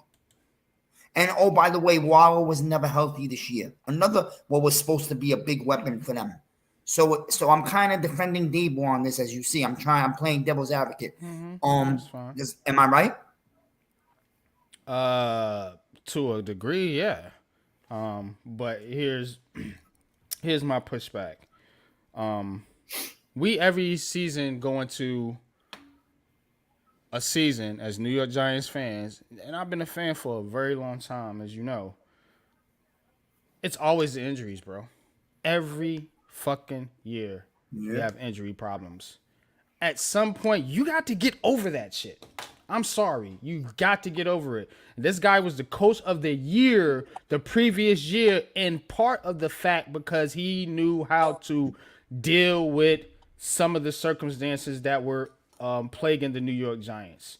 You know what I'm saying? He worked through the bad offensive line last year. He worked through talent deficiencies, you know, coached up Jones, coached up this offense, you know, got the most out of Saquon Barkley, so on and so forth. Now, this year, we want to say, well, he couldn't do the job because of injuries, as if we didn't have injuries last year. So at some point, I'm going to stop letting that be an excuse for this team. Yeah, you quarterback got hurt, but people think he's a piece of crap anyway. You know what I'm saying? Yeah, your offensive lineman got hurt, but people think the offensive line is dirt anyway. You know, we've seen this Giants team work and put up points with Matt Pert and freaking Ben Bredesen playing center against the Eagles. You know what I'm saying? So you at some point, yes, the offensive line is a problem, but I'm going to caution fans from throwing that argument out at every single thing when people are talking about the quarterback, when people are talking about the defense and the defensive problems on the coach. It's quit giving me that offensive line argument. Like that shit is I'm getting tired of it, to be honest with you. Yes, we know the offensive line is ass. I fucking get it. But damn, at some point it can't just be the offensive line. Other shit has to work together on this team. Go ahead, Alice. I'm done, man. No, I mean NYG rings the bell so much, and I mean my number one point is now my brother uses this a lot because he's a Jets fan and they're a bunch of losers, but also at the same time, I mean the Browns started what 4 different quarterbacks. They're a playoff team. The NFC was wide open. Remember, we were in it. How many games were the Giants in it and they lost because of Dable's coaching decisions? The Jets, Facts. Buffalo, Buffalo's another one. That was Philadelphia on Christmas. Philadelphia on Christmas. Yeah, you kind of could put that in the conversation. I mean, there was that 4th down play call, and just the like Rams, definitely. the Rams. Oh yeah, I mean, There's at least 4 games that Giants could have won, and they screwed it up. And listen, look, the whole thing is you're going to have those games every single season with every single coach, the what ifs, ands, and all that sort of stuff. But also another thing to question Dable about is, I mean, you know, his side of the ball has never been good, right? Whether you want to blame it on quarterback or all these other different issues that the Giants have, his side of the ball has never been good. The offense, it was average in 2022, maybe even slightly below average. It was worse than you look at NFL like stat rankings, and I know this doesn't tell all the picture, but hey, listen, guess what? You know, we rank worse than the Jets in total yards. We rank worse than the Patriots in total yards. I mean, how sad is that? That's ridiculous. It is ridiculous. It is ridiculous. I mean, and then also you elected, you know, to go with Tommy DeVito. You wanted your little run. You caved to the fan base, but in the end, Tyrod Taylor, quote unquote, was the better quarterback. I mean, Tommy DeVito. You know, and again, I will say this. Most of those wins were because of the defense. Going to be completely honest with you. Most of those wins were because of the defense. The offense had its part sometimes, but never consistent. We always go back to the first game against Philly. If Tyrod Taylor starts the beginning of that game, we win. I'm telling you right now, we win that game. That's what I'm talking about with these coaching decisions. So I know everybody is on the, you know, fuck Wink train, and that's fine. But if you're going to sit here and not have questions about Brian Dable going into next year, I don't know. And that's why I said, look, they have to sell me on a vision. I know obviously some want to trade up, some don't want to trade up for a quarterback. That's fine. That's a totally different argument.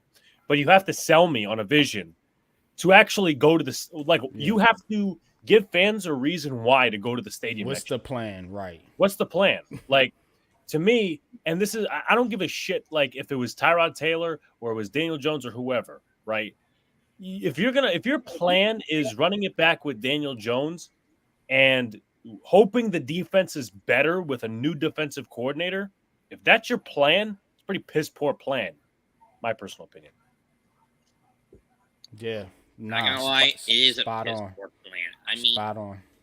When you look at what Wink had to work with after the team lost 8 of its first 10, sure, they would win 4 of their final 7. The problem is, by that point, Wink was doing what he could to try to limit damage control because of how crappy the O-line, the offensive scheming was. Whether it was Kafka being confident with the stagnation of the playbook, Johnson circumventing and sabotaging and regressing the linesmen, or both. Problem for me was with the offense is that Dable didn't rip the playbook out of Kafka's hands sooner than he did. And again, that's on Brian Dable. So again, you know, whether you point to whether you talking about the defense and you know, people were talking about the defense in the beginning of the season, and you know, people talk about the offense and how the offense been underperforming. Look, at the end of the day, Dable's the head coach. He is in charge of the football team, not just the offense, not just the defense, not just special teams, the football team.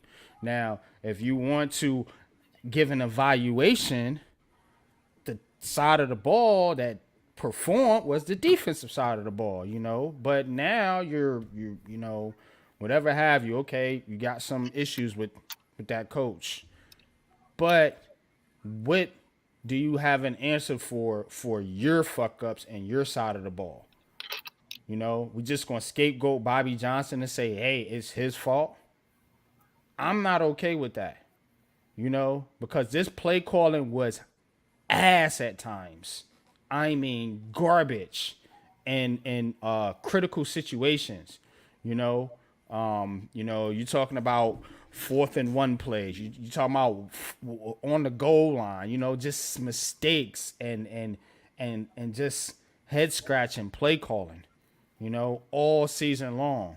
Gotta point the finger at the head coach. Now, to move this thing forward, Brian Dable, whatever he wants to do as far as this offense is concerned, I need to see him calling plays next year.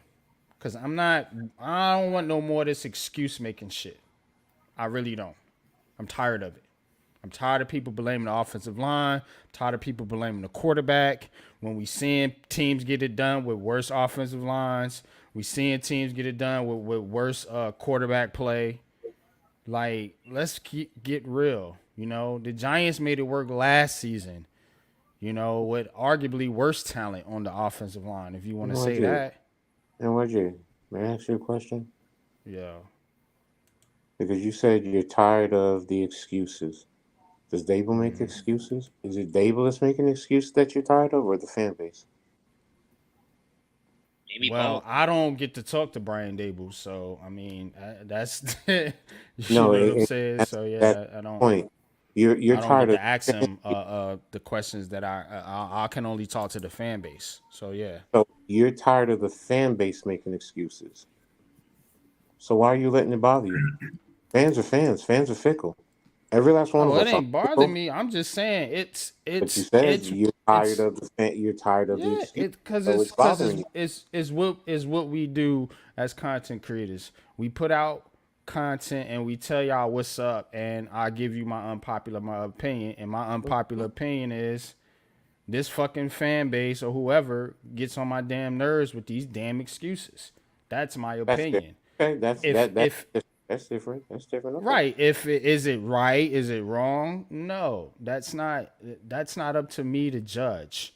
You know, it's up to these coaches, and I get it. Let's let the coaches do what they do. Let's let them work things out. Let's be patient and all that. And if we did all that, guess what? We wouldn't be sitting up here creating a show called Unpopular Opinion Sports, Heart of the City, giving you my coach, Ms. Alex's, Mets, and Raphael's opinions. Damn, So Kate Parker. that's what we do. She is. But I understand. I You want understand. Yeah. You want to No, know something real it's quick? just- Just my little quick opinion. Go ahead, Coach, Miz, sorry, and then No, Alex. go ahead, Miss. Go ahead. I might be wrong. I'm just going to throw this out there. I think that even if there was a little tiny bit of a split between them, it wasn't that serious until I think when the Giants traded Leo Williams, Wink took that shit real personal. It could be. Could be. I yeah. believe that. Possible. point. Well, it was a schism point. That's it. Yes. That's a good point. Go ahead, That's Alex. a very good point. No, Yeah, I but- mean that could be something that beat reporters are not telling us. And I forgot the other point I was going to make, but kind of going off Coach Ed's point, it is true that, like, you know, the fan base. Here's the problem though with that. It's kind of like the way our beat media. Maybe it's not the beat media. Maybe it's actually the coach, right? Because you know NYG was talking about the offensive line, where we're tired of the excuses and all that other stuff. Here's the thing where NYG kind of has a right to be, like, you know, angry. And it may not be directly the fan base. It's the fan base trying to come up with answers to why this team ain't doing goddamn shit. That's just going to be what it is, right? Sometime after a while, it's going to get really, really, like, tiring to hear Brian Dable come out and say every week, yeah, it's on me. Yeah, that's great. You're taking accountability, but it doesn't translate to the field, especially when your players are doing this stuff. And may I say this, and I'll pop off because I got to do some stuff. I mean, Drew Wilkins, apparently the beat media says he had this, you know, the ego size of the skyscrapers in New York City, right? Can I ask y'all something? And I made a video on this. What did the Giants do to address the backup edge rusher position? Not a damn thing. Thank you.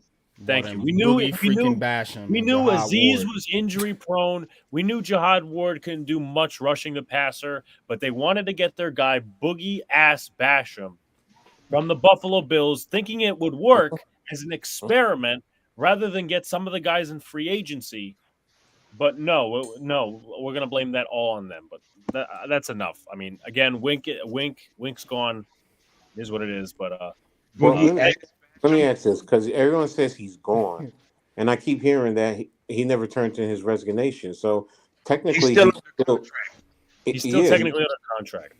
So he can come back and say, I'm ready to come back to work. So Man, that's Wink why trying to go to the Eagles or the Commanders so he can stick it to the Giants. he And can't. the Giants are He's like, under hell contract. no, Because he's you ain't. Yeah. Minnesota, Florida. He He's wants. under contract. Yeah. Coach Go ahead, is go ahead. right. He wants to be paid and he wants to quit at the same time. You can't have Mhm. both because Yeah. the Giants, if he resigns, if he quits, he doesn't get paid.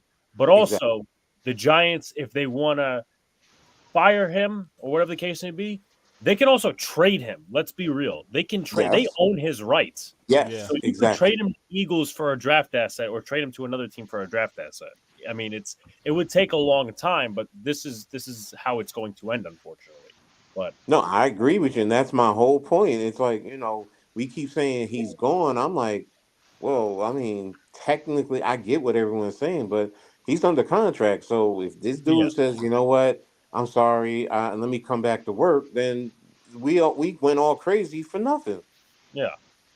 no, So and I'm Yeah. only saying that because I heard no confirmation. I heard he never turned in his resignation Yeah. papers. So and that's the thing. If he never did, then he's under contract, and there's not a damn thing he can do unless the Giants, like you said, Alex, they want to trade him, and I'm saying, or he wants to come back to work, or guess what? He sits his ass at home and you collect your paycheck and you don't go coach anywhere else until your contract is done.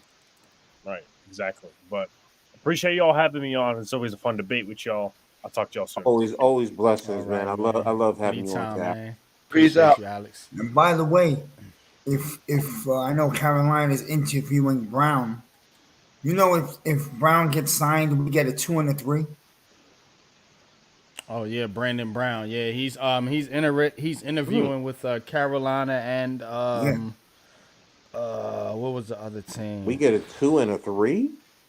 That's what I'm saying. Yo, I would call Carolina right now and say, yo, this is what we do. You sign him, I'll throw you our 5. Let's make a Yeah, deal. he's interviewing with damn, what was the team? It was Carolina. Yo, we get a 2 and a 3, man. You know For what what? that is? For what? for If the Giants, Brandon Brown. If they sign Brandon Carolina Brown, signs Brandon Brown. They're interviewing him right now this week. We get a 2 and a 3 if we lose him. Is this a compensation pick or it's Carolina's pick? No, it's the league. The league rewards you with a 2 and a 3. So it's compensation. Okay, okay. So it'll be next year. It's a compensation. yeah, Okay. it's a compensation pick. Okay. I got you now. All right. Yo, that's pretty good, right? But that's good because if we trade back and don't get the QB this year, we'll have 2 number 1s next year, 2 2s and 2 3s if that was to play out that way. The Chargers have also requested an interview from Okay. from Brandon Brown. So it's the Panthers and the Chargers requesting Okay. interviews for Brandon Brown. Not I'll to be sound, Would it shock me if Mm. not to Martindale be a went jerk, to but the third? It I'll wouldn't. take that 2 and a 3. Yeah, exactly. Yeah, I mean, Because let's yeah. face it, Carolina needs a lot of work. Ooh, Who excuse me. cares? What do I care if Carolina needs a lot of work? I don't give 2 shits. Give me the 2 and a 3. Take him. Yeah, I exactly. mean, I heard We about need the job talent. openings. We need talent. Hmm? Shit, we need a lot of work. Mets, what you talking about? Like I heard something about a coaching job opening. Fired. He says, Jacob says, can we fill his position without him being fully fired? Coach, do you know? Nah. Shit, I don't know. I don't think Yeah. so because then he could If he's file a not- lawsuit. If he's not coming back to work and they tell him that, well, sit at home, he's under contract, of course you're going to fill the position with another DC. Yes, you're paying for 2 DCs, but what I'm saying is he can't go anywhere else because he's under contract. Hmm. They're basically So- holding him hostage. Yeah, but that Hey. won't happen, and I'll tell you why that won't No, happen. it won't. Because, It won't. because You'll trade once him. it gets that far, Mara's gonna call the guy. He's not gonna disrespect Mara. So No, but what will end up happening is he'll get traded and you'll get some type of a compensation for Yeah, him. if he wants to go to a certain team, and I think that's probably what the Giants are saying. The Giants are probably like, look, you don't want to be here, fine, but motherfucker, you ain't. Excuse my language, but you ain't going to Philly or Or goddamn Washington. Dallas. I ain't Exactly. having that. Philly. You know what I'm I heard saying? Philly But or Jacksonville. yeah, I know you want to go to Philly. I know good and goddamn well because their our Yeah. defensive coordinator stinks. You know, and he wants to go somewhere where he can probably win a championship, and that's probably the closest team. Jacksonville will You probably know, be rough for him. yeah, Well, I think Dallas. You know, they got Dan Ryan Quinn, Grant. so Is it I Philly? don't. After So Tricia. it would probably be Philadelphia. I don't think You know. Philly's personnel fits his scheme though. But that's me. That's Uh, me. That's another story. The yeah. front line and everything, yes, but the back end with The the defense, the back end, the yeah. But DBs you and the know, they got cornerbacks. draft picks and stuff Yeah, like no, that. I know, So I know. You still get it, but I'm just you know right how now. Philly is. They'll spend the money to go out and get players and make trades and be aggressive. You know what I'm saying? You can't. You also can't. You want a guy to go. You don't want him here no more. But you also want to control where his future is. That's not right. Yes, It it ain't is, right, Miz. but That's is the it right contract. for him to No, quit no, on the no, no, no, team? no. That's Yeah. the contract. No, I I mean, you know. do You that know with that. You do that with players. You do it with No, players. I There's the guess contract. contract wise, you're right. I guess morally, I'm looking at him a little more. Look, Then why? Miz, if he's How can you say that and then players? It's not okay with players where you can if trade he's players being wherever you want. if he's being an asshole like people are saying he is, you know, talking about he cursing out Dable and all this. Yeah, I'm gonna be an asshole too and be like, no, bro, you're not going to Philly. Exactly. I'm a whole yeah. You want to get I trade you to Atlanta. You know what I'm saying? I do him like they did OBJ. Hey, yeah, well, you going to the Cardinals. I'm gonna trade you to the worst possible team. And because if that's the case, if he's really this asshole like people were saying, then what would behoove the Giants to do him a favor? You see what I'm saying? I'm not gonna do you no favors, Exactly. bro. Exactly. No, I'm And telling that's the whole Jacob, Get the hell he's out of right. here. Jacob's right. But it's like, you see what I mean, bro? You see what we have turned into, bro? You see what's going on here, bro? We have become a fucking circus, man. This is the New York It is. Football Giants, bro. We just the season just ended and we went straight into a fucking carnival. This is what I mean, man. Yeah, Bingo. we can't even celebrate this 27-10 victory over the Philadelphia Eagles that I wanted to so much rub in Eagles fans' face, but I'm too busy arguing with my own fan base about the fucking coaches. So, yeah, you're right. This has become a circus. You know, that's why it's hard sometimes to talk Giants. But Disgusting. It's Become a embarrassing. mid but card. We become a mid card comedy act in professional wrestling. yeah, Nah, bro. We become the Jets, man. Let's just be honest. Let's say it. At least the Jets have a set direction at the moment. You become the Jets and you become the Browns. Only the Browns are not the Browns anymore. The Browns Yeah, that- became us. Yeah, that Dallas game destroyed this team. Obviously, First one, anyway. It was yeah. It says Bobby's talking Giants put a video out about things that happen in Dallas. I've been telling you there's some funky things going on with this team. I've been saying it all season. You know, shout out to Bobby Skinner and talking Giants, but I've been saying this shit all season long, and nobody's been hearing me. Everybody's dismissed my opinions and all this You talking about shit. the Dallas game, NYG? I've been saying, bro, this Well, when the thing, Giants got blown out in the second Giants, game? yeah, the Giants, they pretty much So I was started gonna to say punt real on this quick, I was season gonna say after that. Dallas game. Yeah, And that game came right after they traded Leo by about 4 or 5 days. There's a I'm connection talking there. about the first Dallas game. Oh, you talking about the first game? Okay, yeah. We never Yeah. recovered That's from when that they game. that's when they got punched in the mouth and they started to look at this team different. And then they got, you know, down real big in Arizona. They didn't want that embarrassment, so Dable snatched the play calling apparently, and you know, Daniel Jones willed us to the yes, it was Daniel Jones willing us to the win. Him and the rest of the team. But I felt like that Dallas game was when the Giants realized that they weren't on that level quite yet, and And then we saw what this happened. team hasn't looked the Cruise that same level. since. It hasn't looked the same. You know what I mean? But all right, man. I'm done with the New York Giants for That was our tonight. offense that stunk up the field, not our defense, which is why this shit still don't make sense. But I digress. No, it don't. It don't make sense. But hey, apparently, we'll move on. And Wink wasn't that good to begin with. That's what I was told. I'm being told now. So we shall see. Not a whole lot of news on the Yankees in the baseball front. I will just say that the Can I just say Yankees one are more thing, still. NYG, about the Giants before you move on to baseball? Go ahead, because My we're gonna own do that, and then opinion, we're gonna man. do. My own opinion. And you ain't probably no one's gonna go for this, but that people have been talking about it. Yo, if New England lets go of Belichick, I'll say goodbye to Dabo tomorrow morning, my man. Later. I'm going to the GOAT, baby. So would Mara. Good. That's And a I'll straight praise him. Mara move. And I'll And that's a praise him. straight death trap. We've already I would, seen. I would, Josh I backfire. would actually bring in Mike Vrabel over Bill Belichick. He's but going to be call the me Patriots crazy. coach, they're saying. There's reports right now. Mike Vrabel's a damn good coach. Tennessee's a fucking fool for letting him walk, but whatever. They were racked with injuries the last 2 years. Yeah. And if Vrabel go to the Patriots, you know that Henry's going to the Patriots, even though he's getting older. But That's what I'm Belichick saying. ain't coming to New York because he would want the same thing he has over there. GM he and ain't coach. coming here. And they ain't doing that. Yeah, Washington will do it. Vegas will do it. Atlanta, too, I heard. Atlanta Yeah. owner wants to give Belichick everything to come there. But the Chargers will do it. But I don't see the Giants or anybody like that doing it. Let me just say this Dallas about the ain't Raiders. doing it either. I heard them rumors. Dallas, I'm gonna Jerry say Jones this. ain't giving that up. If I'm the Raiders, don't do that. Antonio Pierce has really set the bar in building that team back up as far as I'm concerned. I agree.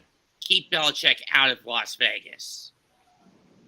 Yeah, I mean, don't they get tired of hiring these New England coaches over there in Vegas? I mean, you know what I'm saying? Well, the one thing with Vegas is this. I agree. McDaniels. Pierce deserves the job, but if they can get Harbaugh because he wants to come back now to the NFL, they're gonna have to take him. How strong is those rumors? And I We're would gonna get into gladly- coaching. We're gonna get into coach's corner here. Nah, we good. We good so- tonight. I don't have anything. I would no. gladly take Antonio Pierce as our defensive coordinator, and if it doesn't work out with Dable, slide Pierce in the head coach and let him build the staff. Yeah, or Lou, even better. You slide Pierce into the linebacker crew with the other two linebackers, and you let him still play some football.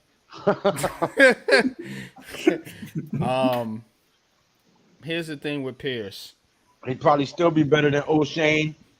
He'd probably still be better than Lorenzo Carter and Jihad Ward and all them boys. But they ain't on the roster no more, man. We got Bobby O, All Pro, and Micah McFadden, who is very Nah, I know, I'm very saying decent. He's probably still better than all them boys we just let go of.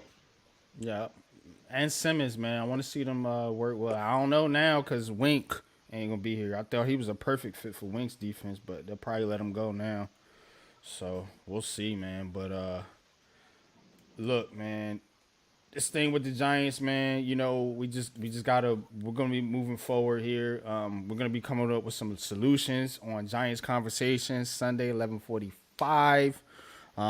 Still gonna be doing that show throughout the playoffs, up into the Super Bowl, and then probably after the Super Bowl, we'll tail off a little bit, maybe go every other week or every 2 weeks or something, every 3 weeks or something like that. Because I don't want to do a show every week full of mock drafts. I'm not gonna do that. Waste my time, waste you guys' time. So, news will be trickling in, and once the news pops, I'll pop on the podcast. But Coach, Yes, we're definitely calling playoff games. yeah, playoffs is on deck for sure. That's what I'm saying. We still gonna give you Giants Conversations at 11:45 on Sunday. But what I'm gonna be doing in those shows is we're gonna be building a team. We're gonna be going through building the team. We already went through some cuts. Last Sunday we went through some of the free agents, who we gonna keep, who we gonna cut. So next week we're gonna do some restructures, and look at some people that we may want to extend on the roster or possibly release. Look forward to that. And coach, no coach's corner, huh? You want to talk about the national He championship always game? says God bless you when I cough. When I finally sneeze, nothing. I just said, God bless you. He did. Yeah, you didn't hear him. I was talking. So I want to go to sleep, guys, but this was good. Thanks, NYG. Good night, man. Absolutely, man. Good night, I'm man. tired. I'll see you guys this weekend. For sure. We can talk Yeah. about the championship. That's perfectly fine. Because I streamed it yesterday. It's just I'll talk to you offline about why I couldn't do anything. No. I'm glad you brought that up. I got a question about that. Yeah. Stop zooming. Yeah. What's your question, Lou? Okay. Sorry, I just scarfed down 4 chili dogs. But Oh my goodness. Oof. Like, after the display yesterday mhm. of one Michael Penix, Mhm. do you think he will now be available in the second round of the draft? No. No. I still think he's going in the first round. I mean, you're not going to drop him just based off of one game per se. Michigan's defense has been elite all season. It's just been that good, and they play an NFL caliber type of defense, which most college kids do not see. So, and even Michael Penix, for all his greatness, was confused and was off. And Michigan later in the game, they got physical with him, and it started taking its toll. So, but no, I still believe he's a first round. Now, if you want to say maybe he's not in the top 5, okay, but I still think he's probably in the top 15, maybe 20. So if we trade back from 6 to like 12, you think we can still get him at 12? There's the possibility, yes. Now, I've been a strong proponent. I've been a strong proponent. I believe that's the right way to go for the Giants to trade back. Trade back. Me too. But again, it takes two. I mean, now if nobody wants to trade with you, then there's nothing you can do. So Plenty of people gonna want that number 6 pick. Believe it.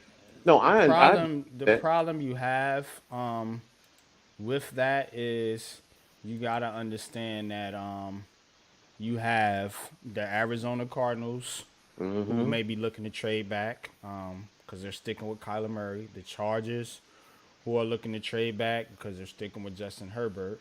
So and then I still don't believe that. I'm still not sold that the Patriots are taking a quarterback. Because if they bring back Bill Belichick, we don't know what's going on with Bill Belichick. If they bring back Bill Belichick, I would not, to me, be outside of the realm of possibility that they would trade down and trade out of that pick. No, but there's also the other factor, NYG. Teams looking for tackles may also move up. Because remember, the two positions most teams will trade up for, quarterback and offensive tackle. Quarterback, that's true. So, to what Lou was saying about trading back, yes. Now, in the end, it's still, can they get a trade that they like? And is there anyone who wants to trade with us? So you can trade back to, 10, 11, 12. Okay. The reason I'm saying is because the Bears have the first pick Mm-hmm. and the They got 10th pick. 1 and 9. No, 9. You just have 10. Okay. 1 and So 9. if we were to move back from 6 to 9 in a trade with the Bears, so they can go and get 2 of the top 10 players, I'm pretty sure they'd be willing to pay a nice first round pick next year, a good second, maybe a third this year or something. We can get a lot out of just them 3 spots if they're really gunning to get 2 out of the top 10. Well, see, I think your trade partner target should be Atlanta. I think if you can picking convince 8, Atlanta to jump Tennessee, for maybe maybe an offensive lineman or even maybe a quarterback, um, yeah, I think that's what you're looking at right now, Where they because picking? they're picking 8, so you move back from 6 to 8, 2 spots. Yeah, I think that's good. I think that's a good move. I still want the Giants to try to stay in that top 10 range. Like, we need a difference maker, Oh, difference I said making move talent. back to 9. You said move back to 8. Wasn't a huge difference. No, not difference. I'm just saying the Bears already have a top They two have two top 10 picks. I don't picks, see them so trading up. Yeah, and why would they trade up? They can trade back and get more picks. They already got 2 of them. So I think that I was just saying, as far as the trade partner, I think you would try Because to if work they're with trying to Atlanta. get a running back and a wide receiver, They could stay or where they at and get that. there's no Really? running back. There's no running back that I Yeah, they can not see in gonna. the top 10. No It, running. they would probably target a lineman or help for Justin Fields or whatever quarterback they're gonna get. okay, So you know what? Question. I'm glad we went that way. Who's the best cornerback in this draft class? DB. McKinstry from Alabama. What do you think, Coach? Yeah, Kool Aid. It's probably Kool Aid. Yeah, Kool-Aid McKinstry, from Bama. Do any of the teams picking in the top 5 need a cornerback? Shit, I think they all do. To be honest with you, but I don't know if they're gonna take one or not.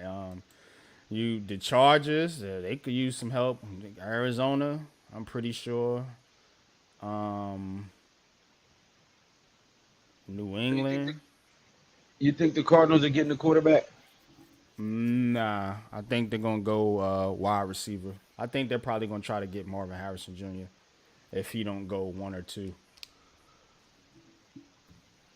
I think for us, I mean, I think we had to draft a quarterback to compete with AOC. I mean, one of my personal preference, they need to bring like a rookie quarterback, no matter the round, to compete with AOC because he's not guaranteed starting role and he needs to be pushed and compete to the 2024 training camp. I mean, AOC is a rookie with experience now, but they should continue with the ball game instead of starting with a green quarterback. And I'm just getting like that we need to work with we have and not waste good. I mean, they just might have like expectations. We gotta draft a new quarterback just like a rookie or veteran. So that's good opinion for the 2024 off season. You about to Yeah. lose So, your coach to Mister us, Ralph. Mister Raiders fan, Yep. question for you. Y'all gonna keep Antonio Pierce or not? No, they about to lose him to us. He about to be our new defensive coordinator. Well, let him answer. No, hold it. Between Antonio Pierce, I mean, this is gonna be like they're gonna stay for one more season. I mean, Once a giant, always a giant. He don't care about no Raiders. Lose, lose I know, because I he know was he's a like, Raiders fan. I'm just talking junk because Antonio Pierce is a Oh, Raiders fan. oh, all right. I didn't know if you know. Okay, all right. I'm sorry. yeah, I know he's a New York Giant because he just won for the Super Bowl, but he embraced the Oakland football. I mean, there's a lot of competition to bring Jim Harbaugh or Antonio Pierce, but I will keep stay Antonio Pierce for at least one more season because he had embraced the whole Raiders football. And there's one thing that we just agree about for the Raiders players: discipline. Because before that, we don't have discipline with Josh McDaniels and Dave Ziegler. But we just had Antonio Pierce and Champ Kelly. That's what we need to more discipline, more aggressive, and of course, more Raiders passion in football because that thing, that energy, it doesn't happen since 20 years ago. And right now we had to stay focused for the new head coach. I know that Jim Harbaugh is very good, but I think they're not gonna waste the money to a big name coach, but I think Antonio Pierce is gonna stay for one more season for the Raiders. And I know that he's a former New York Giant, a linebacker who won the Super Bowl. I mean, Why not? Because he just embraced the whole football, and he needs to understand about to be like a head coach. So I would stay one more season for Antonio Pierce. Let it know. The problem is the Uh huh. Raiders have a very long, extensive history of being stupid. So Okay. you can pretty much guarantee that they're going to let him go and try to get Harbaugh. And wherever Mm. he goes, even if it ain't to the Giants, wherever he goes, he's going to instantly make that defense an impact on the team.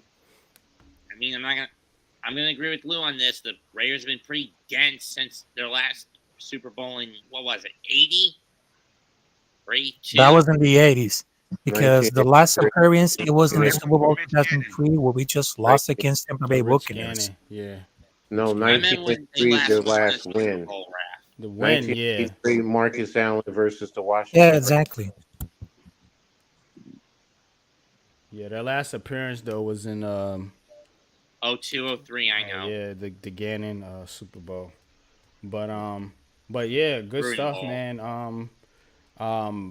For just real quick with Antonio Pierce, I wish him the best. Like I said, selfishly, I want him to be the New York Giants defensive coordinator, but as a person, as a man, I want to see him progress his career and become a head coach, man. So I hopefully he will stay with the Raiders, do his thing over there, man, and go on to do great things as a coach, man. But if Yeah. not, if it takes him coming here and establishing his roots as a DC and then going on to be a head coach, hey, what a better story. What a better story, bringing back our old captain to come back, man, Yeah, and coach up this exactly. defense. Exactly. So I I mean, definitely the last appreciate thing, that. yeah, I mean, the last thing before hop off, because right now we just improve about the whole defense. I mean, we just got great weapons like Robert Spillane, Master Crosby, also Devontae Adams, AOC. I mean, we just improved about for the defense because under the new era, Antonio Pierce as Why you interim keep head saying coach, AOC? AOC, which means Aiden Aiden O'Connell. Aiden O'Connell. O'Connell. Okay, well, say his name because you're confusing me with that damn Mexican lawyer girl. Now, the AOC of football is Aiden O'Connor. The AOC is the Alessandra Ocasio Cortez. So there's like two AOCs. The Yeah. latter AOC is a grade A nutcase. Yeah, but I just wanted to tell you Every because time we you say just those improved a initials, lot I of from the cringe. defense. So just say O'Connell, please, because every time you say those O'Connell. initials, I O'Connell. cringe. Yeah, just say O'Connell. hmm But anyways, I mean, this whole thing, I mean, we just improved a lot because the last season, the defense, the online, it really sucks. But we just kind of like improve a lot of this one. And I just wanted to say it because the next season is gonna be like really important.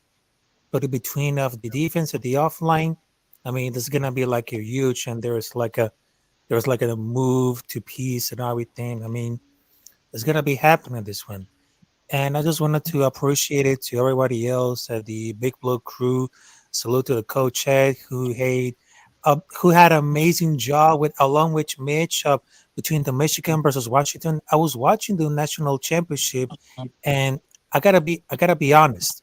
The Michigan defense they had a great year because they are undefeated. I'll salute to everybody else, Coach Ed, Mets, Mr. Snarf, the Big Brother Lou, A1G22, Unpopular Opinion Sports. This is El Capitan Ralph. And I will say you this. Good night, everyone. And of Have a good course, night, Ralph. have a great week for the football fans. And, well, love it or hate it, you cannot stop this. So, salute to everybody else. Salute. All right. Peace, man. Appreciate you coming through. Go hit up Raphael, Mr. El Capitan. Hey, Roby boy. Someone's going the Yogi route. Resident Raiders fan. Also a supporter of the Big Blue Crew, man. So shout out to Ralph, man. Always in the chats, always Yeah, Ralph been supporting for a long time. coming through, man. You know what I'm saying, for us. So appreciate him. And go sub up to Ralph. Ralph does some good content though, man. Don't sleep on him, man. He's a lot more knowledgeable than he leads on sometimes. But all right, man. Any last words since Coach doesn't have Coach's Corner? Not much here. Y'all tune in tomorrow. We will be dropping the premiere for the Our Way podcast to talk about the Michael Penix situation. Okay. Definitely gonna be looking out for that. Mr. Michael Penix. Well, it's gonna be me, you, and Pat at some point tomorrow. We'll get together and pre-record it and then premiere it later on that night. Okay. Bet. Oh, yeah, 5 o'clock. I got some on Friday. Nets. Nothing. Still work over there. Yeah, I'm awake. All right. Any last words? We're gonna wrap it up here. Pause. Just this. I don't care what the Giants do in 24, but at this point, Gable and Shane's heads are under the gun next season. Get it right, or you two pay the price next season. I don't think so much Shane is under the gun. I think it's more so Dable. Shane hasn't really done anything questionable, really. Other than Dable's not definitely the edge under. rusher. Yeah, Other than not addressing the backup edge rusher, yeah. Dable's definitely gonna be under the gun. Like, So yeah, Gable, get it right next year, or you're paying the price. all right. Words from Snarf. Better get it together, Dable, or we're gonna send Snarf to your He's gonna crib. send the Eye of Thundera at you. Give me the Sword of Omens, and I'll do it. All right, man. Coach, what you Yeah. got for me, man? What's good, man? What you got lined up? Nothing much. Just Over this pick and roll tomorrow. That's about it. Nothing else. pimp and roll. Oh, Hit, I need to be on that show. hit and roll. Pod. Oh, Pick and roll, man. So Basketball. a basketball podcast. Big I'm pick sorry. I and was roll. about to say, yeah. I'm with you on that one, Coach, all day. Shout out to Pick and Roll Podcast. Mitch and Jeffrey actually started that podcast, so RIP Jeffrey T, man. Miss you, brother. But Coach, Mitch, Next Shift, and Always Arizona and Rio. Abels, and the guy from Houston, the Houston guy. I Rios, can't yeah. forget his name, but yeah. Dope show. Been on there a few times. You know, I always love talking basketball. One of my passions, my favorite sport, something that I played growing up as a kid. But you know, So did I. we Oh, try to boy. spread the love here on Heart of the City as much as we can. You know, so I know. Leaf, what's good, man? See, I fell asleep. Yep, I'm asleep too. Sleep on these damn nets. Fast asleep on them because they haven't expired me at all. But we try to spread the love here, man. So coming up in the next few weeks here, we're gonna try to get more into college basketball. I do want to get more into college basketball. With March Madness, of course, you know, we're gonna be getting to that. NBA, of course. You know, we'll touch on the news and notes from the NFL concerning the Jets and Giants, you know, and any other thing of note that's relevant. But you know, a lot of the focus here is going to be moving forward. It's going to be more towards the basketball, you know, part of the show. So just a heads up there. But until next time, I'm gonna leave y'all with the Big Blue Crew trailer. Love this trailer, man. And shout out to Wells, Wells and Wells's wife for this. I remixed it, of course, but you know, it just shows you how we're together as one, as a unit, as a crew. Big Blue Crew. But yeah, stop. Pause, please. I need a whistle for you. Give me a whistle. But appreciate each and every one of y'all, man. Until next time, man. We out of here, man. Peace. When